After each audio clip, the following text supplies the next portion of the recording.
3장 1절을 다 같이 읽으십시다.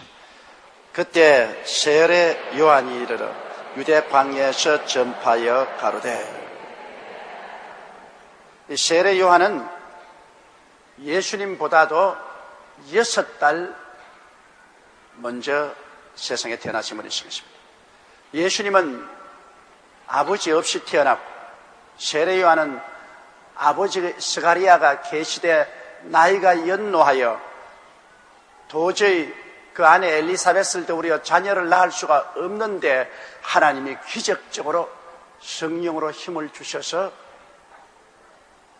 요한을 태어나게 만들어 주셨습니다. 그러므로 요한은 인간적으로 생각할 때 태어날 수 없는 그런 처지에 마침 아브라함과 사라와 같이 그 아버지와 어머니가 연노하여 무자한데 하나님의 기적으로 잉태되어서 태어나게 하신 것입니다.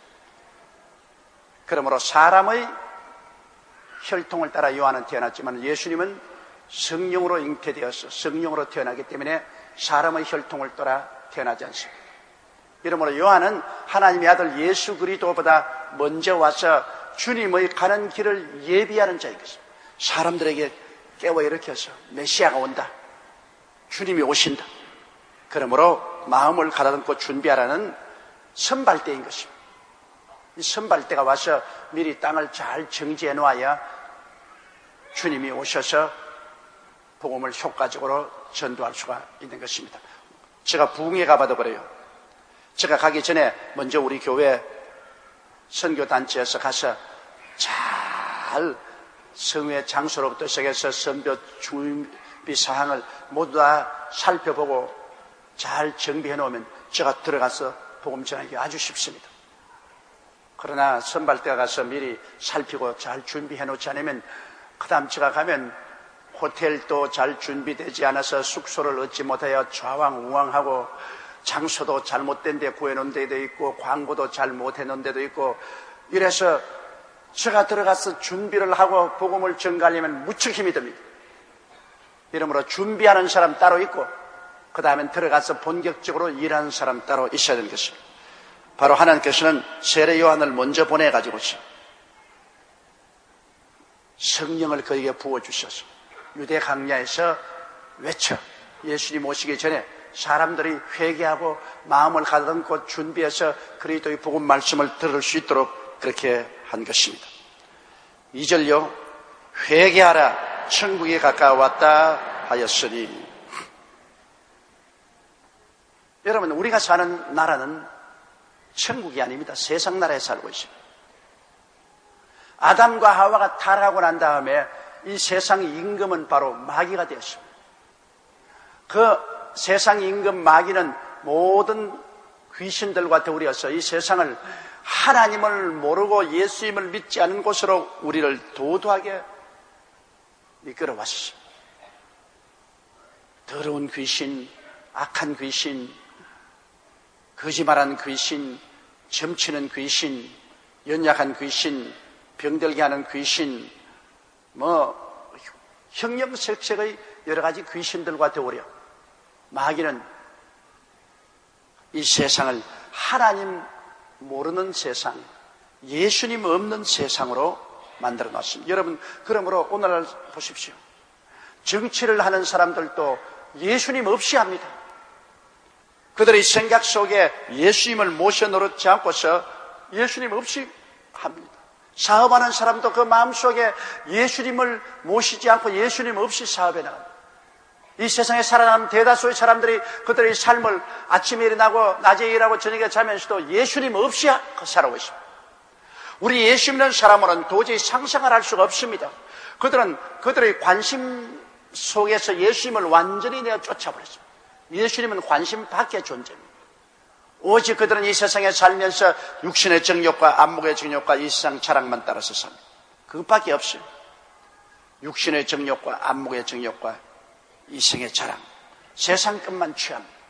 그러다가 급기야 죽음이 다가오면 쇠생몽사로 취해서 살아서 꿈같이 죽어 영원한 지옥에 떨어져 버리고 마는 것입니다. 떨어져 보니 지옥이더라. 떨어져 보니 인간은 잠시 살다 죽는 것이 아니라 영원히 사는 존재구나, 그것을 깨닫게 됐다는 것입니다.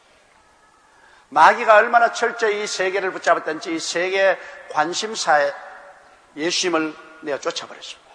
예수님은 관심에 있지 않습니다.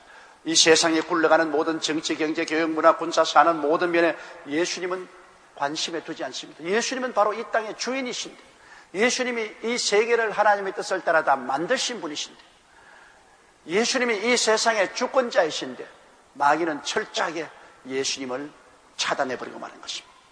그래서 이 세상은 천국이 아니라 완전히 세속입니다. 그래서 죄가 있고 미움이 있고 질병이 있고 고통이 있고 저주가 있고 죽음이 있고 절망이 있는 이것이 세상입니다.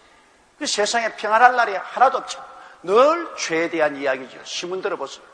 늘 불의와 죄에 대한 이야기, 서로 미워하고 서로 물고 찢고, 요사이 우리 대통령 선거에도 서로 흑색선전하고 서로 공격하고 서로 물고 찢고, 어디 가나 미움이 꽉 들어차 있죠. 어디 가나 병들고, 끊임없이 사람들은 형형색색의 병에 들어서 고통을 당하고 죽어가고, 그리고 경제가 어렵고 가난하고 걸벗고 굶주리고, 전국적으로는 소리 없이 다 죽어가는 것입니다.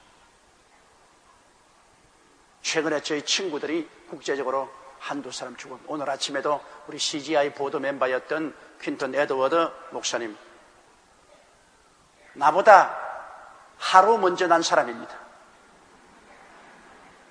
1936년 2월 13일 날 그 사람은 태어나고, 나는 1936년 2월 14일 날 태어났는데, 그 사람 꼭 하루 먼저 태어났다고 날 보고 자기 보고 형님이라고 부른다.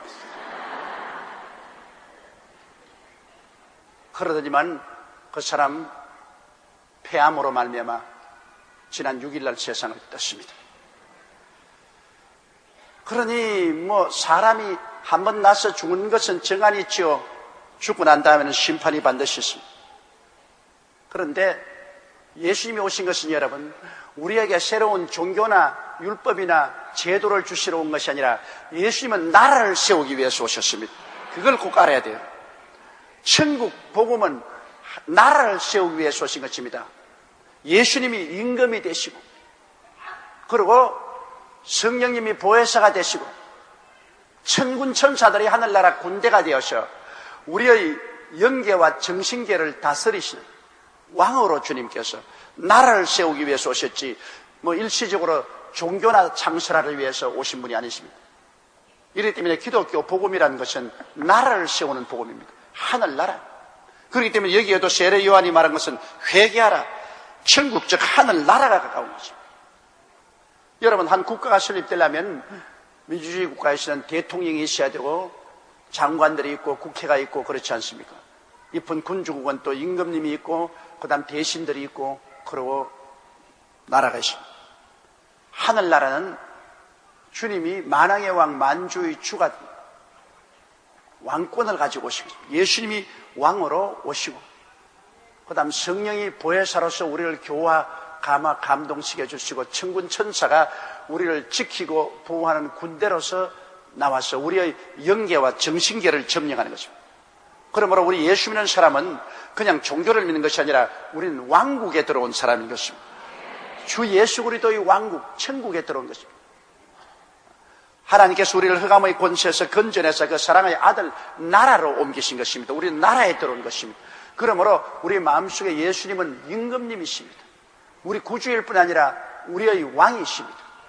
성령은 보혜사시고 천군 천사가 이 나라의 군대가 되어서 우리를 둘러 진치는 것입니다. 그러므로 여의도 순복음교회는 한 하늘 나라인 것입니다. 그냥 종교단체가 아닙니다. 예수님이 임금이시고, 여기에 여러분 이 나라이기 때문에, 나라에는 군대가 있지 않습니까? 경찰과 군대가. 여기에 빽빽하게 천군 천사들이 경찰과 군대로 우리를 둘러 진치고 있는 것입니다.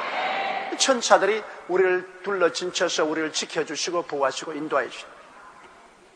언제나 그 생각을 잊어서는 안 됩니다. 우리는 나라에 속한 사람입니다. 우리 육은 대한민국이라는 나라에 속해 있습니다. 육신의 나라에 속해 있지만은 우리는 영적으로는 하늘나라에 속해 있습니다.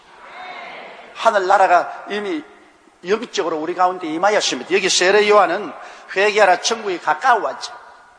그러나 지금은 천국이 우리 속에 들어와 있는 것입니다. 천국이 여기 있다 저기 있다도 못하는 이 하늘나라는 너희 안에 있나니라. 하늘나라가 바로 예수님 임금이 오셔야 나라가 서지 않습니까? 임금이 없는데 나라가 섭니까? 그런데 세례 요한은 임금이 오실 것을 선전하기 때문에 나라가 가까워왔다는데, 예수님이 오시고 난 다음에는 나라가 임하여 버린 것입니다. 나라에 임하옵시면 나라가 이미 임하신 것입니다.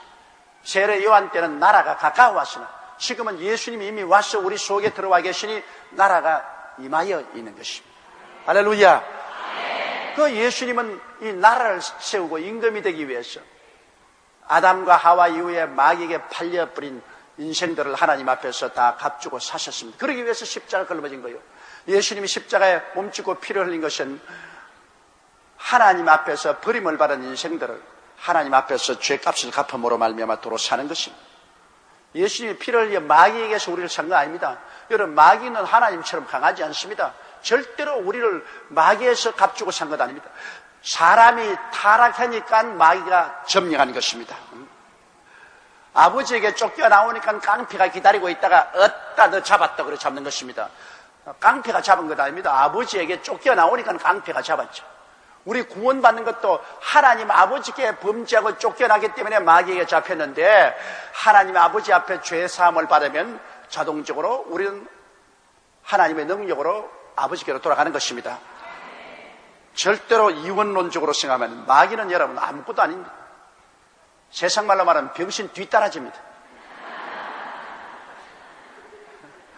하나님의 보좌를 찬탈하다 쫓겨난 천사장에 불과한 것입니다. 그게 하나님께 어떻게 동등되어서 우리를 가지고서 예수님 보혈로 대가를 받고 내주가는 그런 장사 흥정이 아닙니다. 예수님은 우리를 피값을 주고 하나님께로부터 사주신 것입니다. 하나님 앞에 범죄했기 때문에 예수님은 하나님 앞에서 피를 흘려서 우리를 값주고 사신 것입니다. 아담과 하와가 하나님께 범죄했지 마귀에게 범죄한 건 아닙니다. 하나님께 범죄에 쫓겨나오니까 먼저 타락한 마귀가 얼씨구나 좋다고 점령해버렸죠. 그러므로 예수님은 왕으로 오셔서, 왕이면 백성이 있어야 되지 않아요? 백성 없는 왕이 있어요? 나홀로 구역장은 있어도 나홀로 임금님은 없습니다. 이게 나홀로 구역장들 굉장히 많아요. 그 나홀로가 그게 문제가 많습니다, 여러분. 나홀로가 문제가 굉장히 많다고. 그럼 나홀로 구역장은 있을 수 있느냐? 나홀로 임금님은 절대로 안 돼요. 임금님은 백성이 있어야 돼요. 그래서 예수님은 자기의 백성을 불러내기 위해서 이 마귀의 백성이 되어 있는 이 사람들을 자기의 백성으로 불러내기 위해서 십자가에 못 박여서 하나님 앞에 백성의 죄를 대신 갚아주신 것입니다.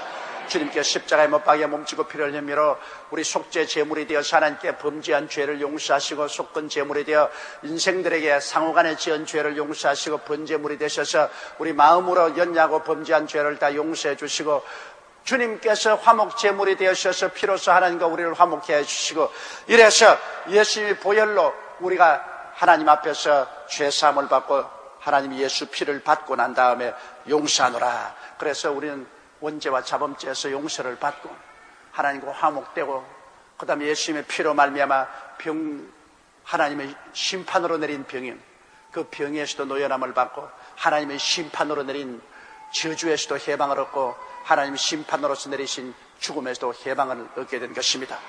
여러분, 이 세상에서 죄를 지었기 때문에 그 죄값으로 심판을 받아서 병들고, 심판을 받아서 저주받고, 심판을 받아서 죽어 멸망받은 것입니다. 이것은 축복이 아니라 하나님 심판입니다. 그러므로 죄 용서함을 받았기 때문에 하나님은 그 심판을 모두 다 중지시킨 것입니다. 지하해 준 것입니다. 그래서 예수님이 임금으로 오신 하늘나라는 예수님께서 용서를 가지고 우리를 부르시며, 주님께서 치료로 다스리시고 축복으로 다스리시고 영생복락으로 다스리시는 것입니다. 이 하늘나라예요. 여러분과 내가 하늘나라에 들어가죠. 우리 임금님은 우리 영혼이 잘됨같이 우리가 범사에 잘되며 강건하기를 간구하십니다. 우리 임금님은 우리에게 생명을 주되 풍성해 주기를 원합니다. 예수님께서 이와 같이 십자가의 보혈을 흘려서 주의 백성들을 위해서 속죄를 하셨는데, 이제 이 소식을 듣고 믿고 들어오면 다 주의 백성이 되는 것입니다. 아무나 오게 예수님을 믿고 들어오는 사람들은 다 주의 백성이 되어서 하늘나라에 들어와서 하나님의 나라의 은혜를 누릴 수가 있습니다. 세상 나라가 아닌 하늘나라 은혜를 누릴 수 있습니다. 이제 우리는 세상 나라처럼 살지 않고 우리는 말씀으로 살고 성령으로 살고 믿음으로 살고 은혜로 살게 되는 것입니다. 우리는 그러므로 우리의 삶의 근원이 하늘나라에 있습니다. 우리 임금님이 우리를 돌보아 주신 것입니다. 그 나라와 그 의를 먼저 구하라. 하늘나라를 먼저 구하고 하나님의 의인 우리 주 예수님을 먼저 간절히 구하라. 그럼 이 모든 것을 너에게 더하여 주시리라.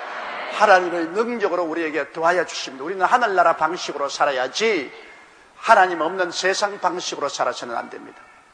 하늘나라 방식으로 하나님 나라의 속에서 살면은 하나님이 우리와 같이 계시고 우리를 돌보아 주시기 때문에 누가 우리를 대적할 수 있습니까? 과연 내가 너희를 버리지 아니하고 과연 내가 너희를 떠나지 아니하라고 했는데 우리가 누구를 두려워할 필요가 있겠습니까? 이러므로 단순한 신앙을 가지고서 천당 간다 그게 아닙니다. 우리는 나라를 얻은 것입니다. 임금님 대신 예수님을 모시고 임금님을 경배하며 그 나라의 속에 그 나라에 베푸는 은혜가 바로 용서와 화해와 사랑과 치료와 축복과 영생복락 이런 것이 그 나라에 넘쳐나온 은혜인 것입니다. 세상에서는 이런 것이 없습니다. 그래서 우리 기독교회가 탁월한 것입니다. 우리 기독교회는 이 땅에 살면서 이미 성령으로 나라를 우리 마음속에 얻었습니다. 여러분 마음속에 나라가 들어와 있습니다. 예수님이 임금으로 와 계시죠? 그러니 여러분 하늘나라 백성이요. 임금과 백성이 있으니 나라가 되지 않습니까?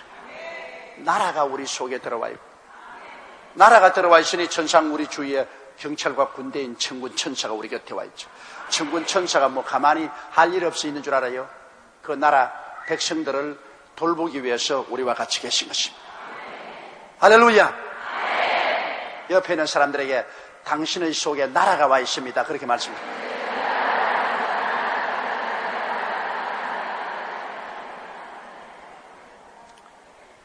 그런데 이 나라는 회개해야 받아들일 수 있어요. 회개하라. 그 회개란 뭐냐? 마음과 생각과 감정을 바꾸는 것을 말합니다. 회개는 후회가 아닙니다.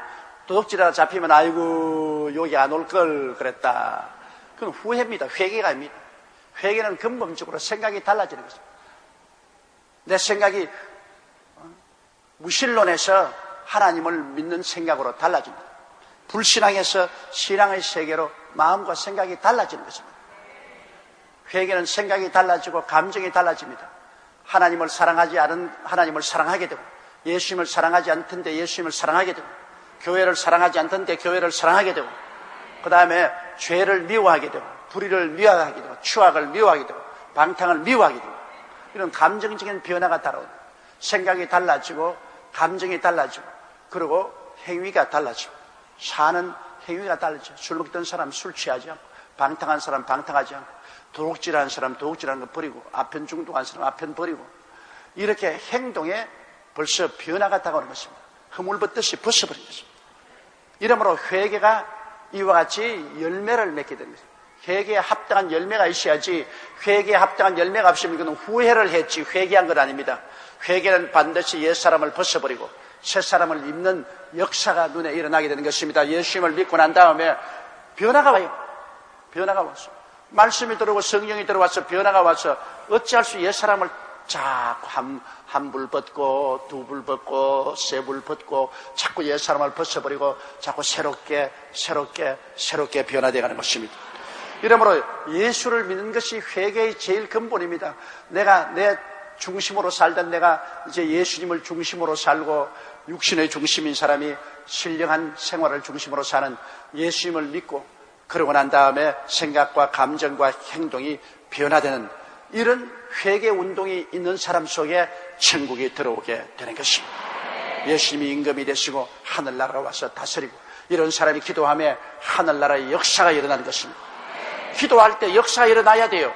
왜냐하면 하늘나라에 소속한 사람이기 때문에 외침에 하나님의 천사들이 와서 역사함으로 변화가 일어나야만 되는 것입니다.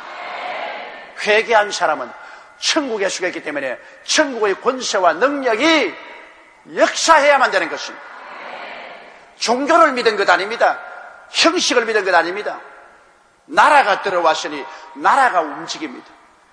임금님에게 우리가 기도하고 부르짖고 임금님이 우리와 같이 계시기 때문에 임금님이 우리의 부르짖음을 통해서 역사 안 할 리가 없습니다. 그러므로 변화가 일어나게 되는 것입니다.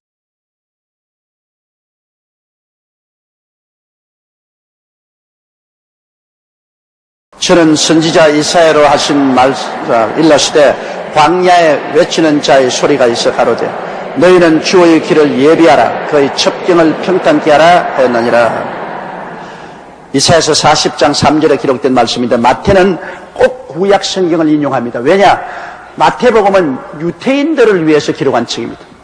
이미 구약 성경을 잘 아는 유태인들이 예수가 메시아라는 것을 증명하기 위해서 기록한 책이기 때문에 꼭 구약에 있는 예언을 인용을 해서 증명을 세우는 것입니다. 자, 구약에 이렇게 말한 것이 증거로서 이루어졌다고 그렇게 증명 세우는 것입니다. 유태인들은 구약을 인용하지 않으면 믿으려고 하지 않습니다. 여러분, 유태인들이 얼마나 형식과 의식에 치우치냐합니까? 유태인들은 율법주의자여 형식과 의식에 얼마나 치우치냐면 토요일 날 급해가지고서 엘리베이터를 타면은 토요일 일하지 말라 하기 때문에 엘리베이터 단추를 못 눌러요. 그래서 엘리베이터 올라갔다 내려갔다 올라갔다 내려갔다. 그래가 다른 사람이 딱 타면 미안하지만은 5층으로 단추 좀 눌러주겠어요. 왜? 자기는 유태인이기 때문에 안식일을 그렇게 지키라고 하므로 안식일날 엘리베이터에 단추 누르면 안 됩니다.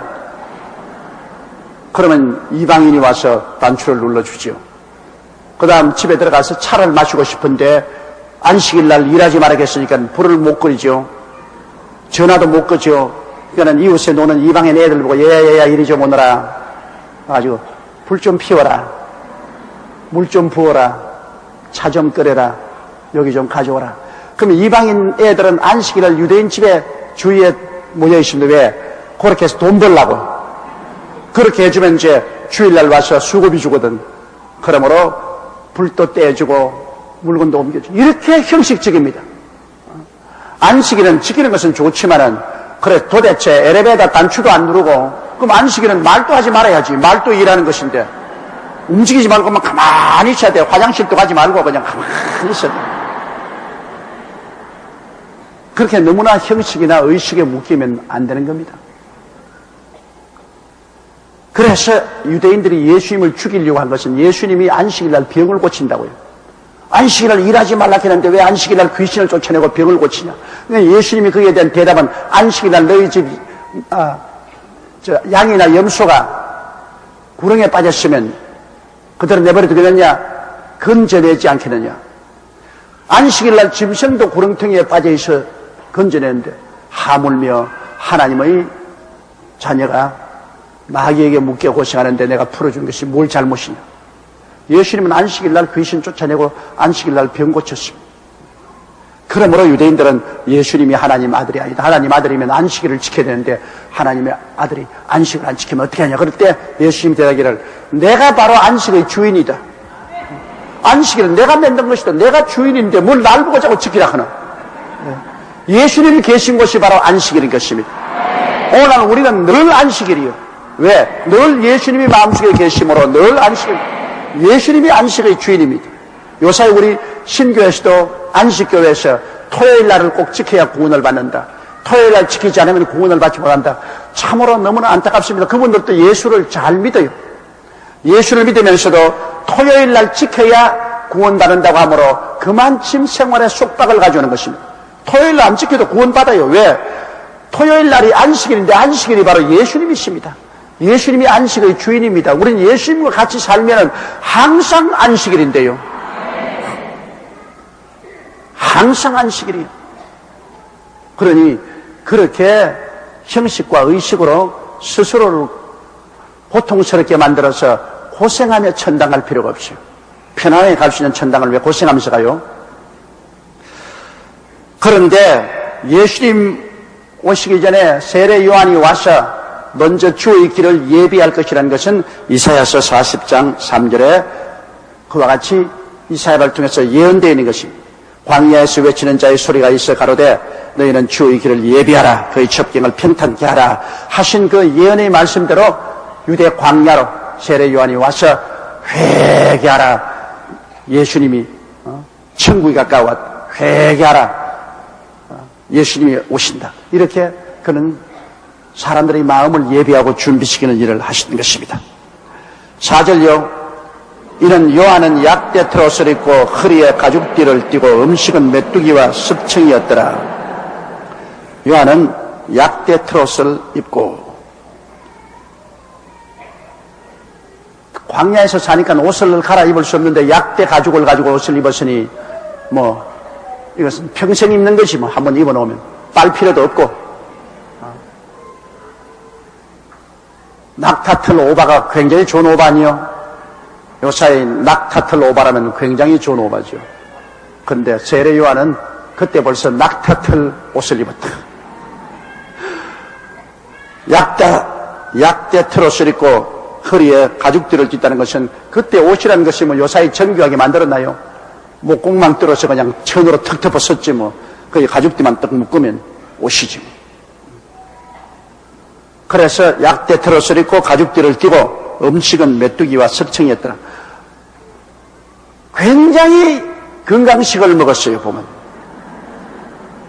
제일 건강하지 않은 음식이 고기입니다. 여러분, 고기가 제일 건강하지 않습니다. 그렇기 때문에 인간이 고기를 먹기 전에는 500년, 600년, 700년, 900년까지 살았습니다. 노아 홍수 이후로 주님께서 말씀하기를 너희 날수는 120년이 되리라. 그러므로 고기를 먹으라. 그렇게 말씀하셨습니다. 그 노아 홍수 전까지는 주님이 고기를 못 먹게 했어요. 고기를 절대 못 먹어요. 인간은 채소만 먹고 살아 그랬어요. 채소만 먹을 때 인간은 아주 장수했습니다. 그런데 노아 홍수 이후로 주님께서는 너희 날은 120년이 될 것이라 하시고 그 다음 고기를 먹으라 그랬습니다. 그러니까 빨리 죽으려면 고기 많이 먹어라. 미국산 네브라스카산 소고기 105 대장균이 있는 고기를 많이 먹어라. 그러면 빨리 죽을 것이다. 좌우간 고기는 원래 하나님이 우리 사람을 지을 때 아담과 하와에게도 지상에서 나는 열매를 먹으라 했지 고기 먹으라고 안 했어요.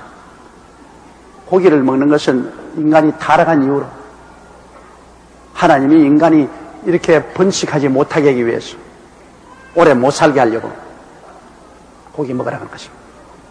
그걸 좋다고 고기를 밤낮으로 먹는 사람은 죽음의 파티를 하는 것입니다. 고기 먹는다고 아유 우리도 가난해가지고서 고기도 못 먹고 꽁보리밥만 먹고 웃기는 소리 안 해. 건강식 1등 건강식이 꽁보리밥입니다. 요사이 꽁보리밥보다 더 건강식이 있어요. 옛날에 거지들이 그냥 꽁보리밥에 김치찌개 같은 거 얻어가지고서 비벼가지고서 먹고 싶은 거 보고 불쌍하다 그렇게 생각했는데 이제 보니까 인류 음식을 먹고 있었어요. 인류식을. 옛날에 집에서 일하는 아가씨들 보고 나는 늘 불쌍히 느꼈어. 저는 마음이 약해가지고서 남이 어려움 당하는 거 보면 늘 불쌍하고 괴로워요. 그래서 집에서 일할 때 언제 일하는 애들 늘 불쌍해요. 그때 내가 불쌍히 생각한 것은 걔들이 꽁보리밥을 밥을 짓는데 쌀을 넣고 보리밥을 넣고 해서 쌀밥은 한 모퉁이 해가지고서 하얀 쌀밥은 할아버지, 할머니, 아버지 아들, 애들, 이런 데 다 퍼주고, 그 다음 꽁보리밥 확 섞어가지고서, 꽁보리밥은 어머니하고 다른 머슴들하고, 일하는 사람 다 먹거든. 그럼 내가 어머니 부엌에서 밥 하는데 가만히 보면 쌀 요렇게 해놓고, 요면은 보리밥은 보리는 또 따로 요렇게 같이 해야 돼. 참 안 됐어, 내 마음속으로. 지금 확 섞어서 같이 먹으면 좋겠는데, 지금 왜 쌀밥을 했냐. 그래서 그때 부자들은 쌀밥만 먹고, 김치도 푸른 잎사귀는 안 먹고 그 흰 것만 그 줄기만 탁 썰어서 먹고 그래 얼마 있지 않다가 당뇨병에 걸려서 턱턱 쓰러져 죽는다. 쌀밥은 그 순당입니다. 순당. 그 보리밥은 얼마나 건강식인지 모릅니다. 거기는 당도 없고 아주 보리밥은 건강식이고 그 다음에 김치도 파란 거 있잖아요. 파란 거 거기는 전부 비타민도 많고 철분도 많고 그게 양분은 거기 다 들어있는 거라. 그 하얀 거는 아무 양분도 없어. 그리고 누룽지에는 철분이 많아서 얼마나 좋은지 몰라요. 그때 벌써 하나님께서 공평하게 만들었어. 돈만 있고 부자 되니까 너는 빨리 죽어라. 그리고 흰 쌀밥 먹고 양물 없는 거 먹고 너 돈 없고 괴로우니까 너는 영양식 먹어라. 그래야 그냥 볶음보리밥에다가 그냥 파란 채소에다가 좋은 건강식만 다 먹여가지고서 주인들은 펑펑 서로 저러 죽어줘도 가난하다고 해서 일찍 죽는 사람 맞습니까? 오래오래 살아요. 과거에 남자보다 여자가 오래 산 것은 꽁보리밥을 많이 먹어서 오래 살아요. 남편은 언제나 쌀밥 떠주고 자기는 보리밥만 먹고 그만 음식만 자꾸 골라 먹었다가 그게 이제 보니까 모두 건강식이야. 고기는 여러분 콜레스테롤 때문에 혈관을 막습니다. 그래서 혈관을 좁히고 혈관을 막기 때문에 고혈압이 걸리고 당뇨병이 걸리고 심장병이 걸리고 그다음 뇌일열이 걸리고 여러 가지 오늘날 성인병은 모두 다 거의 전부가 고기에서 오는 거예요. 그러므로 고기는 원래 성경에 고기를 못 먹겠어요. 그런데 노아홍수 이후로 빨리 죽으라고 이제 고기를 먹는데 빨리 죽고 싶거든 고기를 잡수십시오. 그러나 오래오래 건강히 살려면은 여러분 보리밥 잡수시고 현미 잡수시고 그리고 채소도 파란 것 녹황색 그 채소 많이 잡수시고 생선 많이 잡수시고 고기는 거의 먹지 마시고 그리고 운동을 많이 걸어 다녀야 돼요. 그러므로 교회도 허시간하거든 차 타고 오지 말고 걸어오십시오. 마포쯤 와가지고서 마포 다리를 걸어오면 그 참 놀랍고 좋은 건강의 운동이 되는 것입니다. 그러면 건강하게 오래 살아요. 그런데 이 세례 요한은 메뚜기와 석청을 먹었으니 얼마나 건강합니까? 메뚜기는 콜레스테롤이 없어요. 메뚜기는 참으로 좋은 요리죠. 거기에다가 돌에서 나오는 꿀을 먹었습니다. 벌들이 돌에다가 쳐놓은 꿀을 먹었다. 그러니까 그가 광야에서 그렇게 있으면서 외쳐도 영양실조도 걸리지 않냐고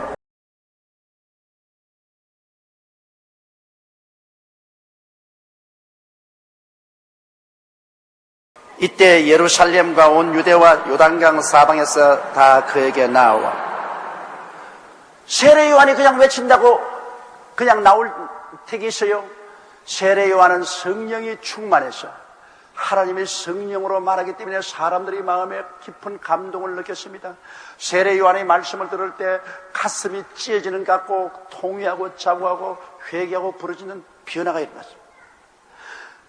그 유대 광야에서 사람도 없는 인기척이 없는 곳에서 외치는데 온 예루살렘과 유대와 요단강에서 사방에서 사람들이 그에게 나와서 그 광야가 인산인해가 된 것입니다. 성령의 역사가 있었기 때문인 것입니다. 오늘 교회가 텅텅 비는 것은 성령의 역사가 없기 때문에 끌어당기지를 않아요. 교회에 자꾸 끌어당겨야 되는 것입니다. 그래서 교회로 자꾸 마음이 끌려야 돼요. 믿는 사람도 끌리고 안 믿는 사람도 자꾸 교회로 끌려야 돼요. 그래야 교회로 나가죠. 성령의 역사는 이끄는 역사가 있는 것입니다. 하나님의 성령은 끌어당기는 역사가 있어요. 천국으로 사람들을 끌어당깁니다. 성령의 역사가 없으면 끌어당기는 역사가 없기 때문에 그 아무리 학박사가 되어서 강연을 해도 누가 들어오나요? 이 세상에 제일 하기 싫은 게 뭡니까? 공부입니다. 정말로 내가 학교 그만둘 때 아이고 공부 이제 끝나서 좋다고 생각했는데 누구든지 공부 좋아하는 사람 별로 없어요. 교회에 가서 그냥 공부나 자꾸 시키면 누가 교회를 오겠습니까? 교회는 하나님 말씀과 함께 우리를 끌어당기는 성령의 역사가 일어나야 되는 것입니다. 제가 영 브라질 갔었을 때 그 군용 비행장에 150만이 오후 3시에 정식 집회를 시작하는데 아침 6시부터 모여와가지고서 또 브라질 사람은 이상해요. 땅에 앉지 않아요. 그건 서양 사람이기 때문에 또 늘 걸상에 앉기 때문에 땅에 앉으면 이 무릎이 오그라지지 않아요. 그러면 서 있는데요. 아침 6시부터 온 사람이 저녁 7시까지 서 있는 겁니다.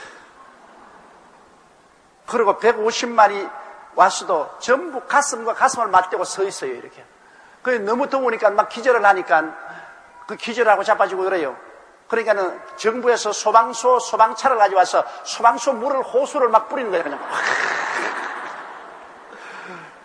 거의 뭐 150만의 소방차 몇 대가 와서 물 뿌리는 건 아무리 뿌려대봤자 효과가 별로 없어요. 그렇게 많은 사람이 와서 배를 굶었죠. 왜냐하면 그렇게 빡빡했었기 때문에 움직이지도 잘 못해요. 그 아침에 와가지고서 점심 저녁까지 있는데 저도 아침밤 겹 점심을 11시에 먹고 나가가지고서 철철 굶었지 뭐, 앉아가지고서. 그래서 오후 3시에 내가 설교하게 되는데 모든 스케줄이 자꾸 늦어져가 오후 5시나 되어서 내가 설교하게 되니까 배하고 못 견디겠어. 그래서 우리 장로님들이 김밥을 사가 왔어요. 오기 전에 왔는데 내가 앉아있는데 김 변호사가 배가 고프니까 지가 먼저 내 김밥을 먹어버렸어.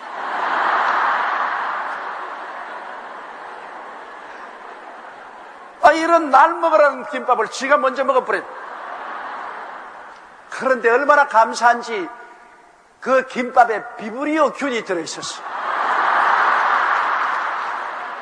그건 내가 먼저 먹어버렸으면 내가 그날 설교도 못하고 주저앉을 분당했어. 김 변호사가 먼저 먹고 막 온몸에 두드러기가 나가지고서 얼굴이 막 이렇게 되고 막 아파가고. 그건 내가 봐라, 네가 내보다 먼저 먹었으니까 하나님이 나를 미워하셔서 목사님 올 병을 내가 오르게 그냥. 그래 그날 내가 안수기 들었지. 하나님 아버지 불쌍히 여겨주십시오. 이 사람이 대신 먹어줬기에 감사하지, 안 먹어주었으면 내가 먹고 배가 아팠으면 내가 설교도 못하겠는데 고쳐주시오. 그 식중독이 걸려서 온몸에 그냥 두드러기가 나면 일주일 간다 그러는데 그 이틀 아침에 싹 나버렸어. 하나님 기적입니다. 싹 나버렸어. 그러니까 안 먹어서 감사하고 그날 그거 먹었으면 내가 절단 날 뻔당했어. 그래서 설교하기 전에 너무 배가 고파서 그냥 배가 등까지 붙었는데요. 그런데 내가 하나님 150만이나 서 있는 이곳에 내가 이렇게 배가 고파 어떻게 설교를 하겠습니까? 주여 성령께서 나를 도와주시옵소서. 아직 죽기 아니면 살기지. 그러면서 일어났는데 성령께서 임하시니까 뭐 언제 배가 고팠느냐, 힘이 얼마나 펄펄 나는지 나중에 내 통력이 목이 쉬어가 연방교는 계속해서 물을 자꾸 마시면서 설교를 하는데 나중에 불쌍해서 그쳤다고. 내가 좀 더 하려고 하는데 이 사람 도저히 쓰러지겠어. 내가 보니까 너무 그냥 얼굴이 빨갛고 목이 쉬고 이렇게 했어요. 그래서 결국 성령의 능력이 오시면 모든 것을 다 이길 수가 있다. 그리고 성령의 역사가 없이 왜 150만이 모입니까, 여러분? 성령의 역사로서 끌어당기지 않은데 어떻게 모입니까?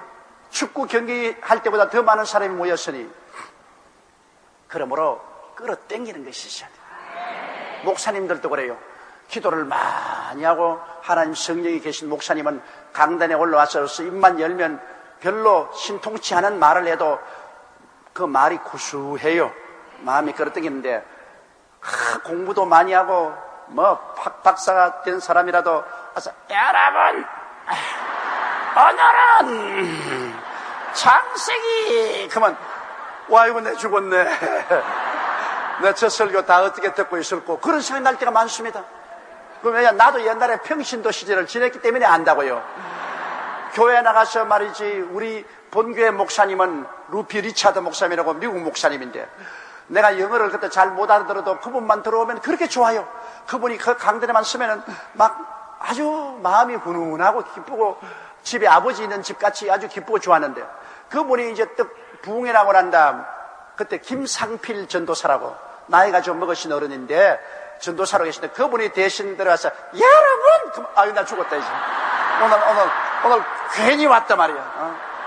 저 사람 올 줄 알았으면 오늘 교회 안 나오는데 그 사람은 막 하는데 막 잠이 너무 와가 막 안 잘라고 막 이래도 막 이래 되고 얼마나 내가 고생했는지 몰라. 그래서 여러분 성령 충만한 주의 종을 만나는 것도 굉장한 큰 축복이라고요. 사람이 은혜 받는 것 지식이 많아서 받는 것이 아닙니다. 성령이 끄는 것이 있어야 돼. 매력이 있어야 돼. 매력이. 그러면 그게 은혜를 받는다고 해요. 그러니까 이 유대 광야에 이렇게 많이 모인 것은 세례 요한이 성령이 충만해서 말씀을 증거했기 때문에요. 사람들이 그렇게 많이 모였어요. 예수님이 나사렛 회당에 와서 처음 설교할 때도 사람들이 다 예수님을 쳐다보고 그 눈이 예수님께서 떼어지 못하게 되십니다. 너무나 예수님이 입에서 나온 말씀이 막 적과 꿀같이 달기 때문에 입을 벌리고 눈을 딱 예수님께 고증하고 눈을 돌리지 못했어요. 그게 은혜요. 은혜가 흐르면 잠이 안 와요. 은혜가 좀 사라지면 잠이 오지. 그러므로 목사는 자기가 기도를 많이 하고 성령에 충만하냐 아니냐 그 바로메타가 되냐. 강단에서 가보면 조는 사람 많으면 그건 네가 은혜 없다. 괜히 조는 사람 뭐 쥐어박아도 소용없어. 왜 교회 가서 조느냐 부부사들 고함치는데 지가 은혜가 없어 조는 것이지. 왜 교인들 보고서 야단이야. 지가 은혜가 없으면 교인들이 잠에 들 수밖에. 이러므로 주의 종은 큰 부담을 안고 있습니다. 주의 종은 많이 기도해서 성령이 충만하여 성령의 능력이 흘러넘치면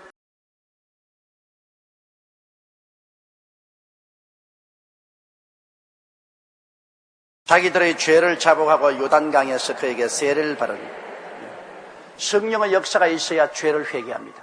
성령의 역사가 없으면 어찌하고 가슴을 치지 않습니다. 그러나 성령이 오시면 우리의 지은 죄악이 다 드러나기 때문에 우리가 죄를 회개하고 자복하게 됩니다.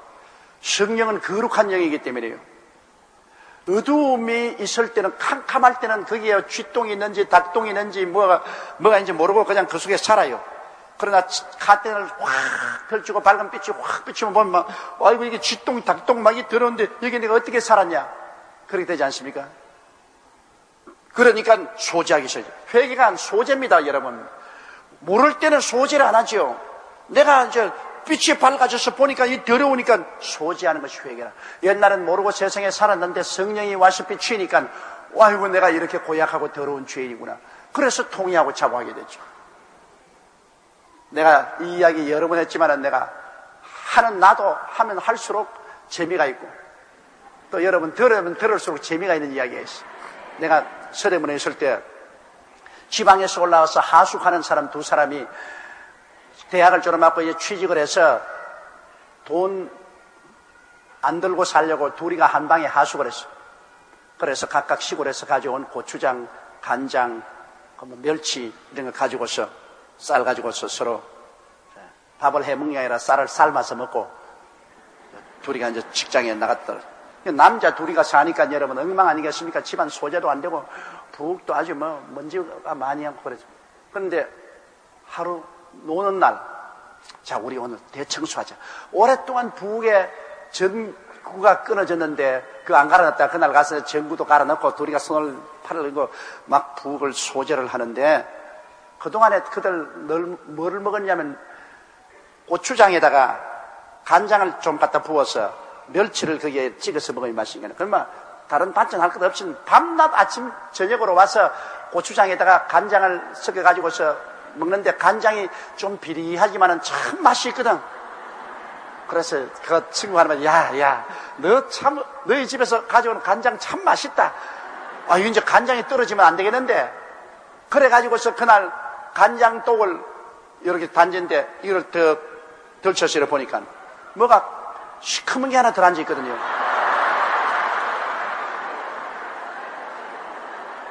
그래가 숟가락을 넣어서 이렇게 들어보니까 쥐가 이미 녹아가지고서 껍질만 남아있고 속은 다 녹았어요 벌써. 그 쥐를 이렇게 들어. 그때부터 둘이가 내리 토하고 뒹굴고 그 교회로 뛰어왔었는데 교회에 뛰어와서 목사님 안수해달라고. 이제 우리 죽는다고 우리가 막 쥐물을 먹고 막 이제 막 죽게 됐다. 이제 막 완전히 막 죽게 됐다. 둘이가 얼굴에 노래요. 얼마나 토했던지. 그래서 내가 물었습니다. 아니, 그동안에 내내 그거 한 잔 안 먹었냐, 이게 내내 먹었습니다. 그럼 늘 괜찮더니 올라가기는. 오늘은 보니까 이제 절단에 갔어요. 안 보았을 때는 그거 쥐물을 먹은 걸 몰랐어요. 그러니까 좀 비리하지만은 고소하더랍니다. 그러니까 내내 어두우니까 그 쥐녹은 간장을 먹었어. 먹고도 쥔 줄 몰랐다. 올랐다가 전등 불을 밝히고서 보니까 쥐가 녹은 것을 눈으로 보자마자 그때부터는 막 토하고 뒹굴고 막 야단 없으면서 내가 그때 제가 느낀 게 아, 회개가 바로 이것이구나. 성령의 불빛이 비치기 전에는 온갖 세상 썩은 것 다 먹고도 무건 아파 까딱 없지 뭐. 그랬었다가 집회에 나가서 성령의 불길이 비치니까 와이고 그 더러운 죄악이 다 드러나니까 그때야 내 죽는다고 가슴을 치고 회개하는 거예요. 옛날에 이용도 목사님이 황해도에서 집회를 할 때 일정 시인데 황해도에 큰 부자가 있습니다. 그 부자가 아주 큰 소리 하고 살았는데 그 이용도 목사 집회에 나와서 얼마나 회개했는지. 그가 예수 믿기 전에는 부자니까 그때는 돈을 가지고 살 수 있는 모든 것은 다 샀습니다. 술 먹고 도박하고 엄나하고 방탕하고 살아도 엄하고 사는데, 그래서 그날 그 사람이 나와서 간증하는 간증을 제가 읽어보았는데 그가 하는 말이, 여러분, 나는 예수님을 믿고 성령을 모시고 보니까 나의 과거의 생활이 진똥물에다가 젖어놓은 옷과 같았다. 내 생애가 진똥물에 젖어놓은 옷과 같았다. 너무나 더럽고 너무나 냄새나고 너무나 꾸역질한데 그걸 모르고 그 옷을 입고 좋다고 다닌 내가 얼마나 큰 죄인입니까? 그렇게 뒹굴며 회개를 하고 그는 새 사람이 됩니다. 이러므로 회개라는 것이 여러분 협박한다고 회개가 안 돼요. 아, 이놈아 회개해라 이놈아 하고 그냥 종아리를 때리고 쥐어받고 그런다고 회개합니까? 남편 말이죠. 술 먹고 도박하고 한다고 해서 막 남편 멱살을 잡고 막 니 죽고 내 죽자 막 나하고 안 산다 막 이러고 남편 넥타이 다 뜯어놓고 그러나도 또 나가서 또 도박한다고, 또 술 먹고 또 도박해. 아무리 협박 공갈을 해도 그것 가지고서 회개하지 않습니다. 회개는 성령의 불이 비춰야 되는 것입니다. 그 마음속에 성령의 불이, 그런 사람 성령 운동한 데 데려와서 말씀을 듣고 성령의 불빛이 비치면 아차! 이 큰일 났구나. 그때야 뒹굴며 회개하기 시작합니다. 그리고 그 마음의 변화를 받아요. 회개하지 않고 변화 절대 안 옵니다. 그냥 종교적으로 왔다 갔다 하는 것, 그거 절대로 변합니다. 회개해야 변화받습니다. 회개해요. 근데 회개는 성령의 역사가 일어나면 회개하게 돼요. 별 도리 없습니다. 매일매일 회개. 죄를 이기는 비결은 여러분 매일 회개해야 돼요. 매일 회개. 어떤 사람 말하기를 예수 믿기 전에 히피였는데 예수 믿고 난 다음에 예수 믿는 히피가 되고, 예수 믿기 전에 거짓말쟁이였는데 나중에 보니까 예수 믿고 난 다음에도 예수 믿은 거짓말쟁이고 그렇더라. 그렇습니다. 그런 게 아니라 예수를 믿고 난 다음 자꾸 회개해야 된다. 그래서 매일같이 자꾸 회개한다. 그건 왜냐? 옥한 때 쩔인 사람은 한 번 목욕으로 깨끗해지지 않습니다. 자꾸 목욕해야 돼요.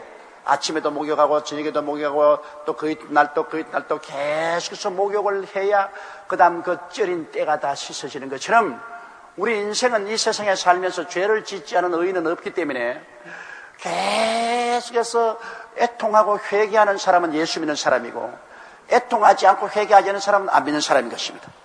우리가 죄를 지으면 애통해야 돼요. 가슴을 치고 애통하고 회개하고, 그러고 난 다음에 또 그 죄를 짓게 돼요. 그럼 또 다 애통하고 회개하고, 그러면 점점 나아지는데 1년에 얼마만큼 나아지느냐? 노루꼬리만큼 나아집니다. 노루꼬리만큼. 하루아침에 그렇게 성자가 되지 않습니다. 저 사람 예수 믿는데 왜 하루아침에 성자가 안 되냐? 예수 믿고 구원받는 것은 무조건 하나님의 은혜로 구원받는 것입니다. 하나님의 은혜로 구원 안 받으면 구원받을 사람 아무도 없어요. 전부 예수 믿은 공로로 무조건 하고 은혜로 구원받지만은 거룩하게 되는 것은 끊임없이 회개해야 돼요. 끊임없이 애통하고 해야 돼. 그냥 회개나 소용없습니다. 입에 발린 회개가 무슨 소용이네요. 애통해야 돼요. 애통하는 자는 복이니 제가 위로함을 얻을 것이며, 그냥 가슴을 치고 자기 죄에 대해서 애통하고 회개하고 이것을 벗어나게 해달라고 몸부림을 치고, 그래서 조금씩 나아져서 세월이 지나가서 5년이 되고 10년이 되고 보면, 아, 옛 사람은 다 지하고 보라, 새 것이 되었도다. 그렇게 성화가 이루어지는 것입니다.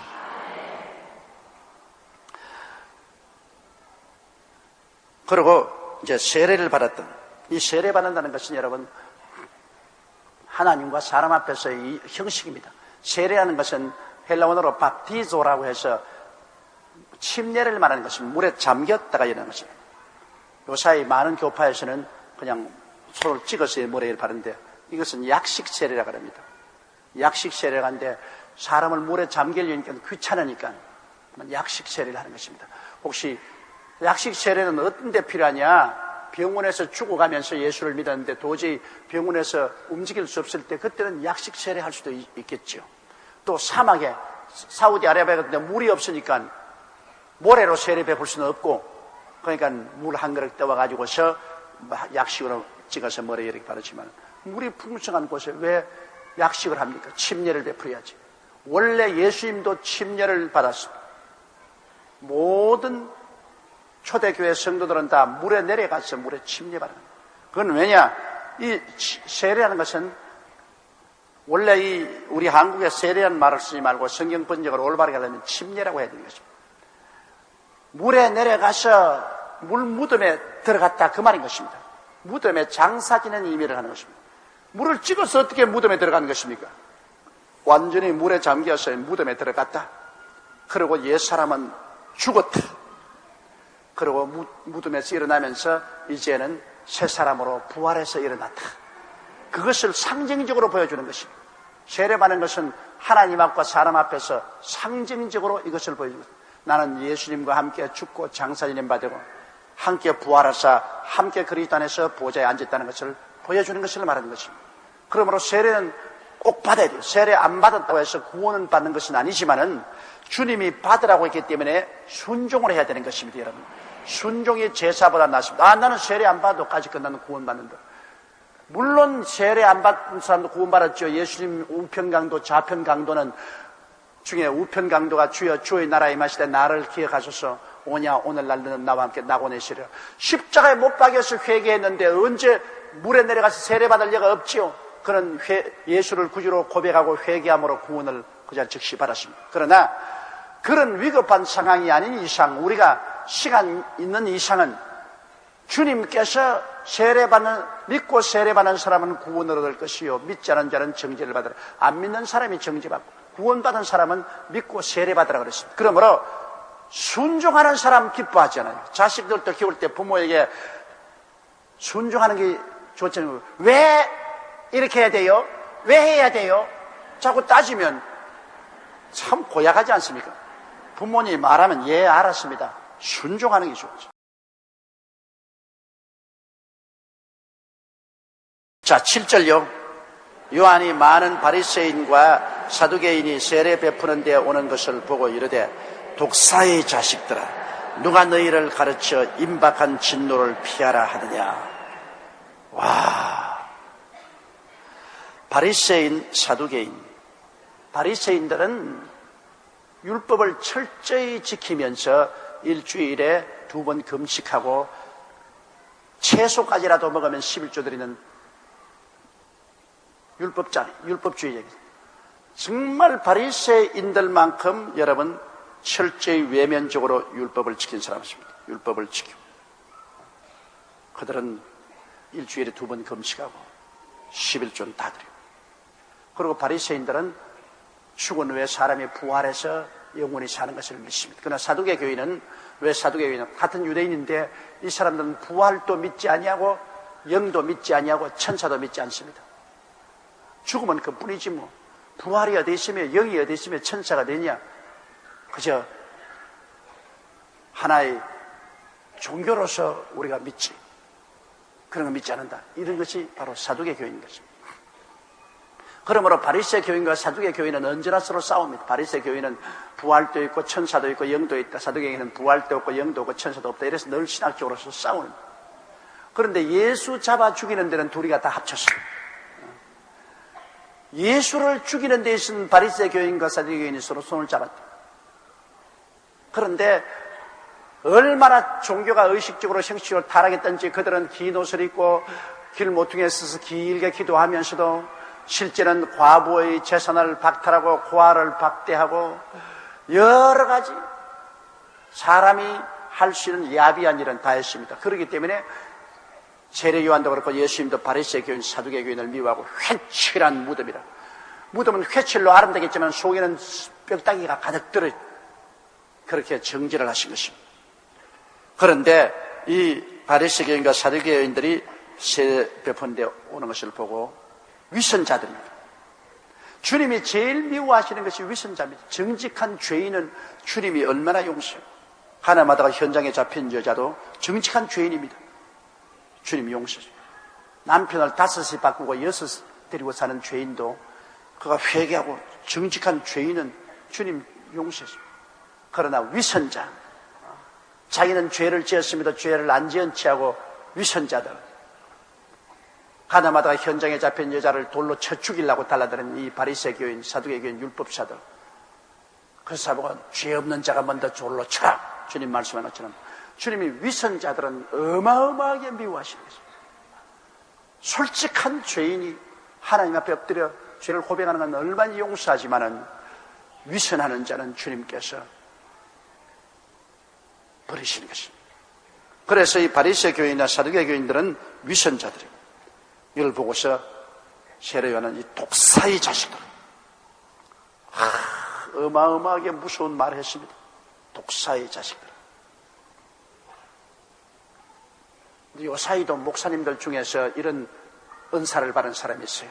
부흥사들 일어나서 막 욕하는 아구택을 때려 부숴버리죠. 네. 근데 요사이 우리 은혜 시대에는 예수님이 십자가에 못 박여 그 큰 자비와 긍휼을 베풀으셨기 때문에 그리스도의 사랑으로 간절히 권면해야지 구약시대처럼 협박과 공갈은 하지 말아야 됩니다. 세례 요한은 구약시대 마지막 선지자입니다. 구약시대는 율법으로서 사람을 평하기 때문에 법을 어기면 준엄하게 심판하죠. 독사의 자식들아. 그러나 예수님은 갈보리 십자가에서 은혜의 하나님으로 이제 죄를 짓고 불의하고 추악한 사람을 대신해서 십자가에 힘없고 맥없이 못 박혀 있는 것을 보십시오. 사랑과 자비와 긍휼의 하나님. 그래서 오늘날 우리는 사랑과 자비와 긍휼로 권면해야지 협박과 공갈로 권면하는 것은 그 시대가 아니라고 나는 생각합니다. 시내산에서 설교할 때하고 갈보리산에서 설교하는 거 틀립니다.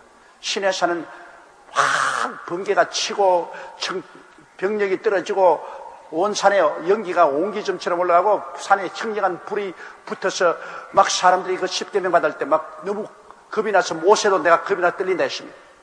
그러나 갈보리산은 거기에는 예수님이 못 박혀 피 흘리고 있습니다. 죄를 짓고 불의하고 추악한 사람을 대신해서 주님이 눈물을 흘리며 피땀을 흘리며 양손과 양발에 대못이 박혀서 그런 맥없이 늘어져 있습니다. 우리는 그 갈보리산에서 복음을 전가합니다. 그것은 그리스도의 큰 사랑을 가지고 사람들을 설득시키고 변화시키는 그 방법이 다릅니다. 시내산에서 설교하는 것하고 갈보리산에서 설교하는 것하고 설교가 다릅니다.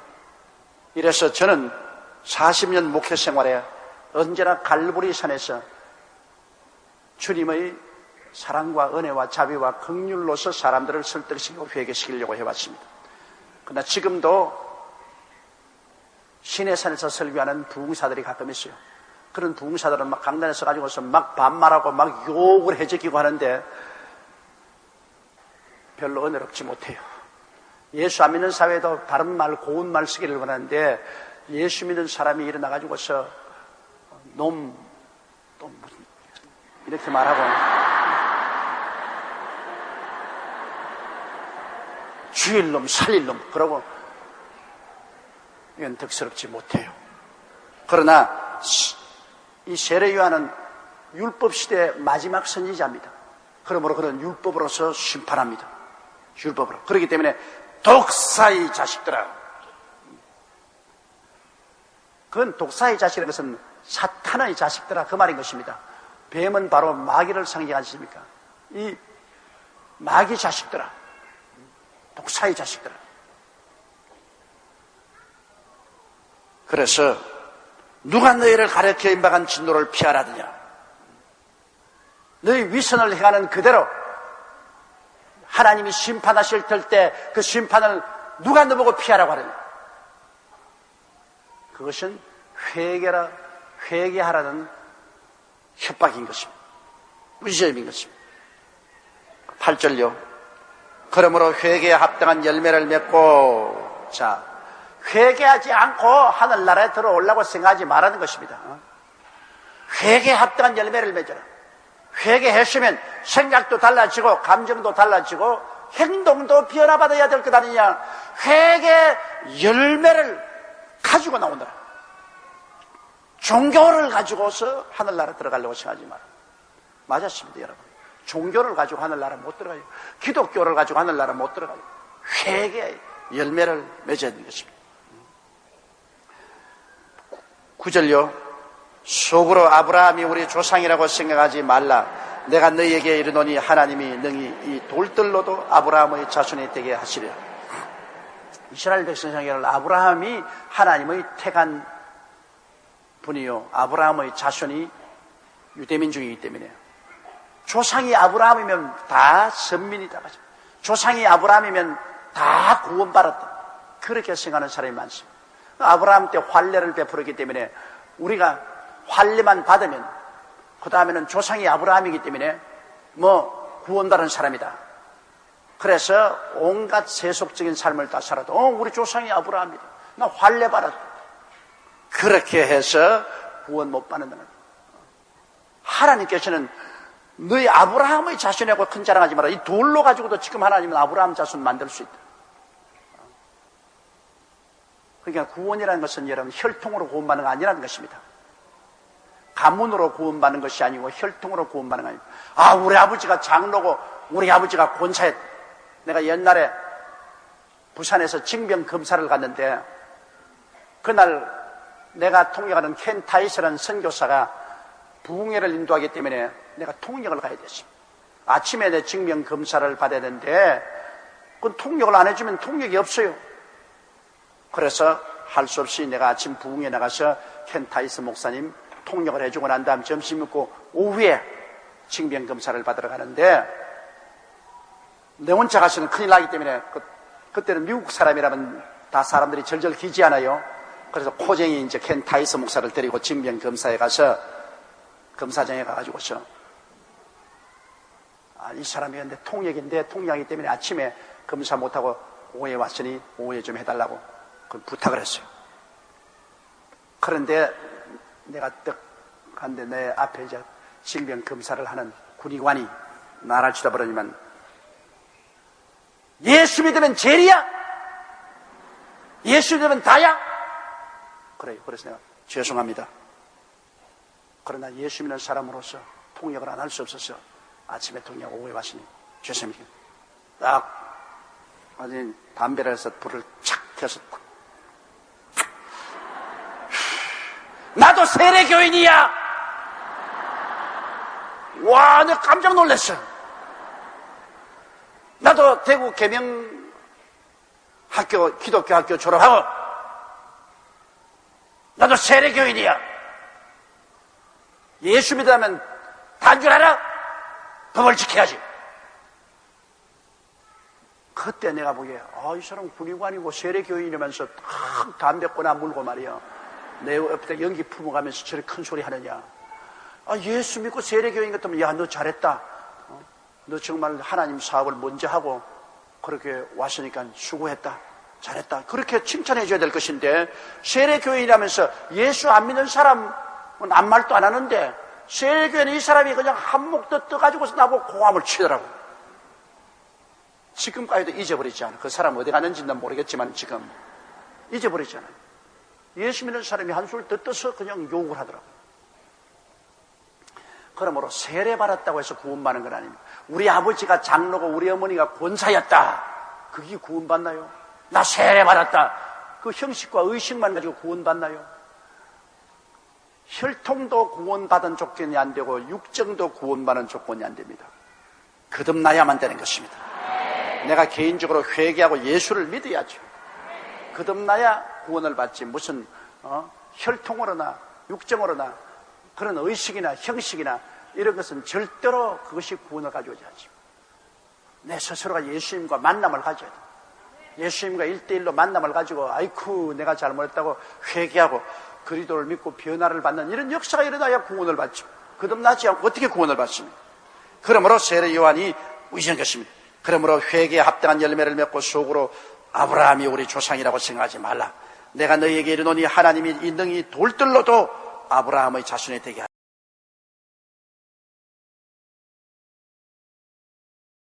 10절요. 이미 도끼가 나무 뿌리에 놓였으니 좋은 열매 맺지 아니하는 나무마다 찌가 불에 던지리. 와, 이거 하나님의 심판 아닙니까? 하나님은 우리가 다 한 사람 한 사람이 나무라면 하나님의 심판의 도끼가 우리 나무 뿌리에 이르렀다는 거예요. 왜? 회개하지 않고 하나님 앞에 올바르게 서지 않은 사람은 하나님이 그 찍어버립니다. 그러면 여러분 지금 보세요. 한 사람 한 사람 여러분과 나는 이미 다 죽음의 도끼가 내려와 있어요. 안 죽을 사람 누가 있어요? 때가 오면 죽어요. 죽음이라는 것은 순서가 없습니다. 날 때는 순서가 있어도 죽을 때는 순서가 없어요.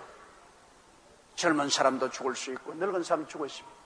죽음이란 도끼가 우리의 나무 뿌리에 이미 도끼가 이렇게 들려 있어요. 언제 그 도끼가 내려칠지 알 수가 없어요. 그러니까 회개하지 않고 구원을 받지 못한 사람은 죽음의 도끼가 나무 뿌리에 때리칠 때 그때는 뭐 이제 끝장났잖아요.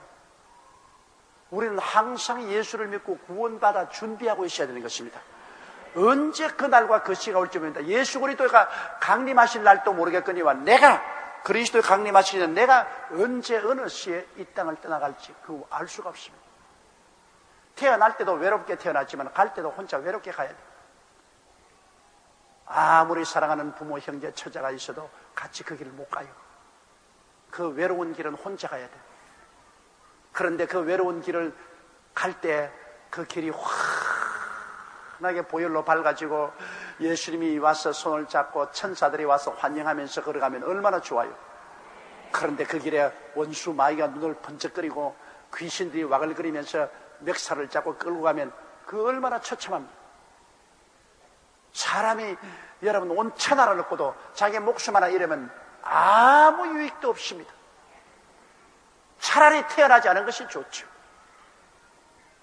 그러므로 이미 도끼가 나무 뿌리에 놓였으니 좋은 열매 맺지 아니한 나무마다 찍어 뿌려든지 회개하고 예수님 영광을 위해서 살지 않은 것은 이미 찍어서 전부 다 지옥불에 던져버린 것입니다.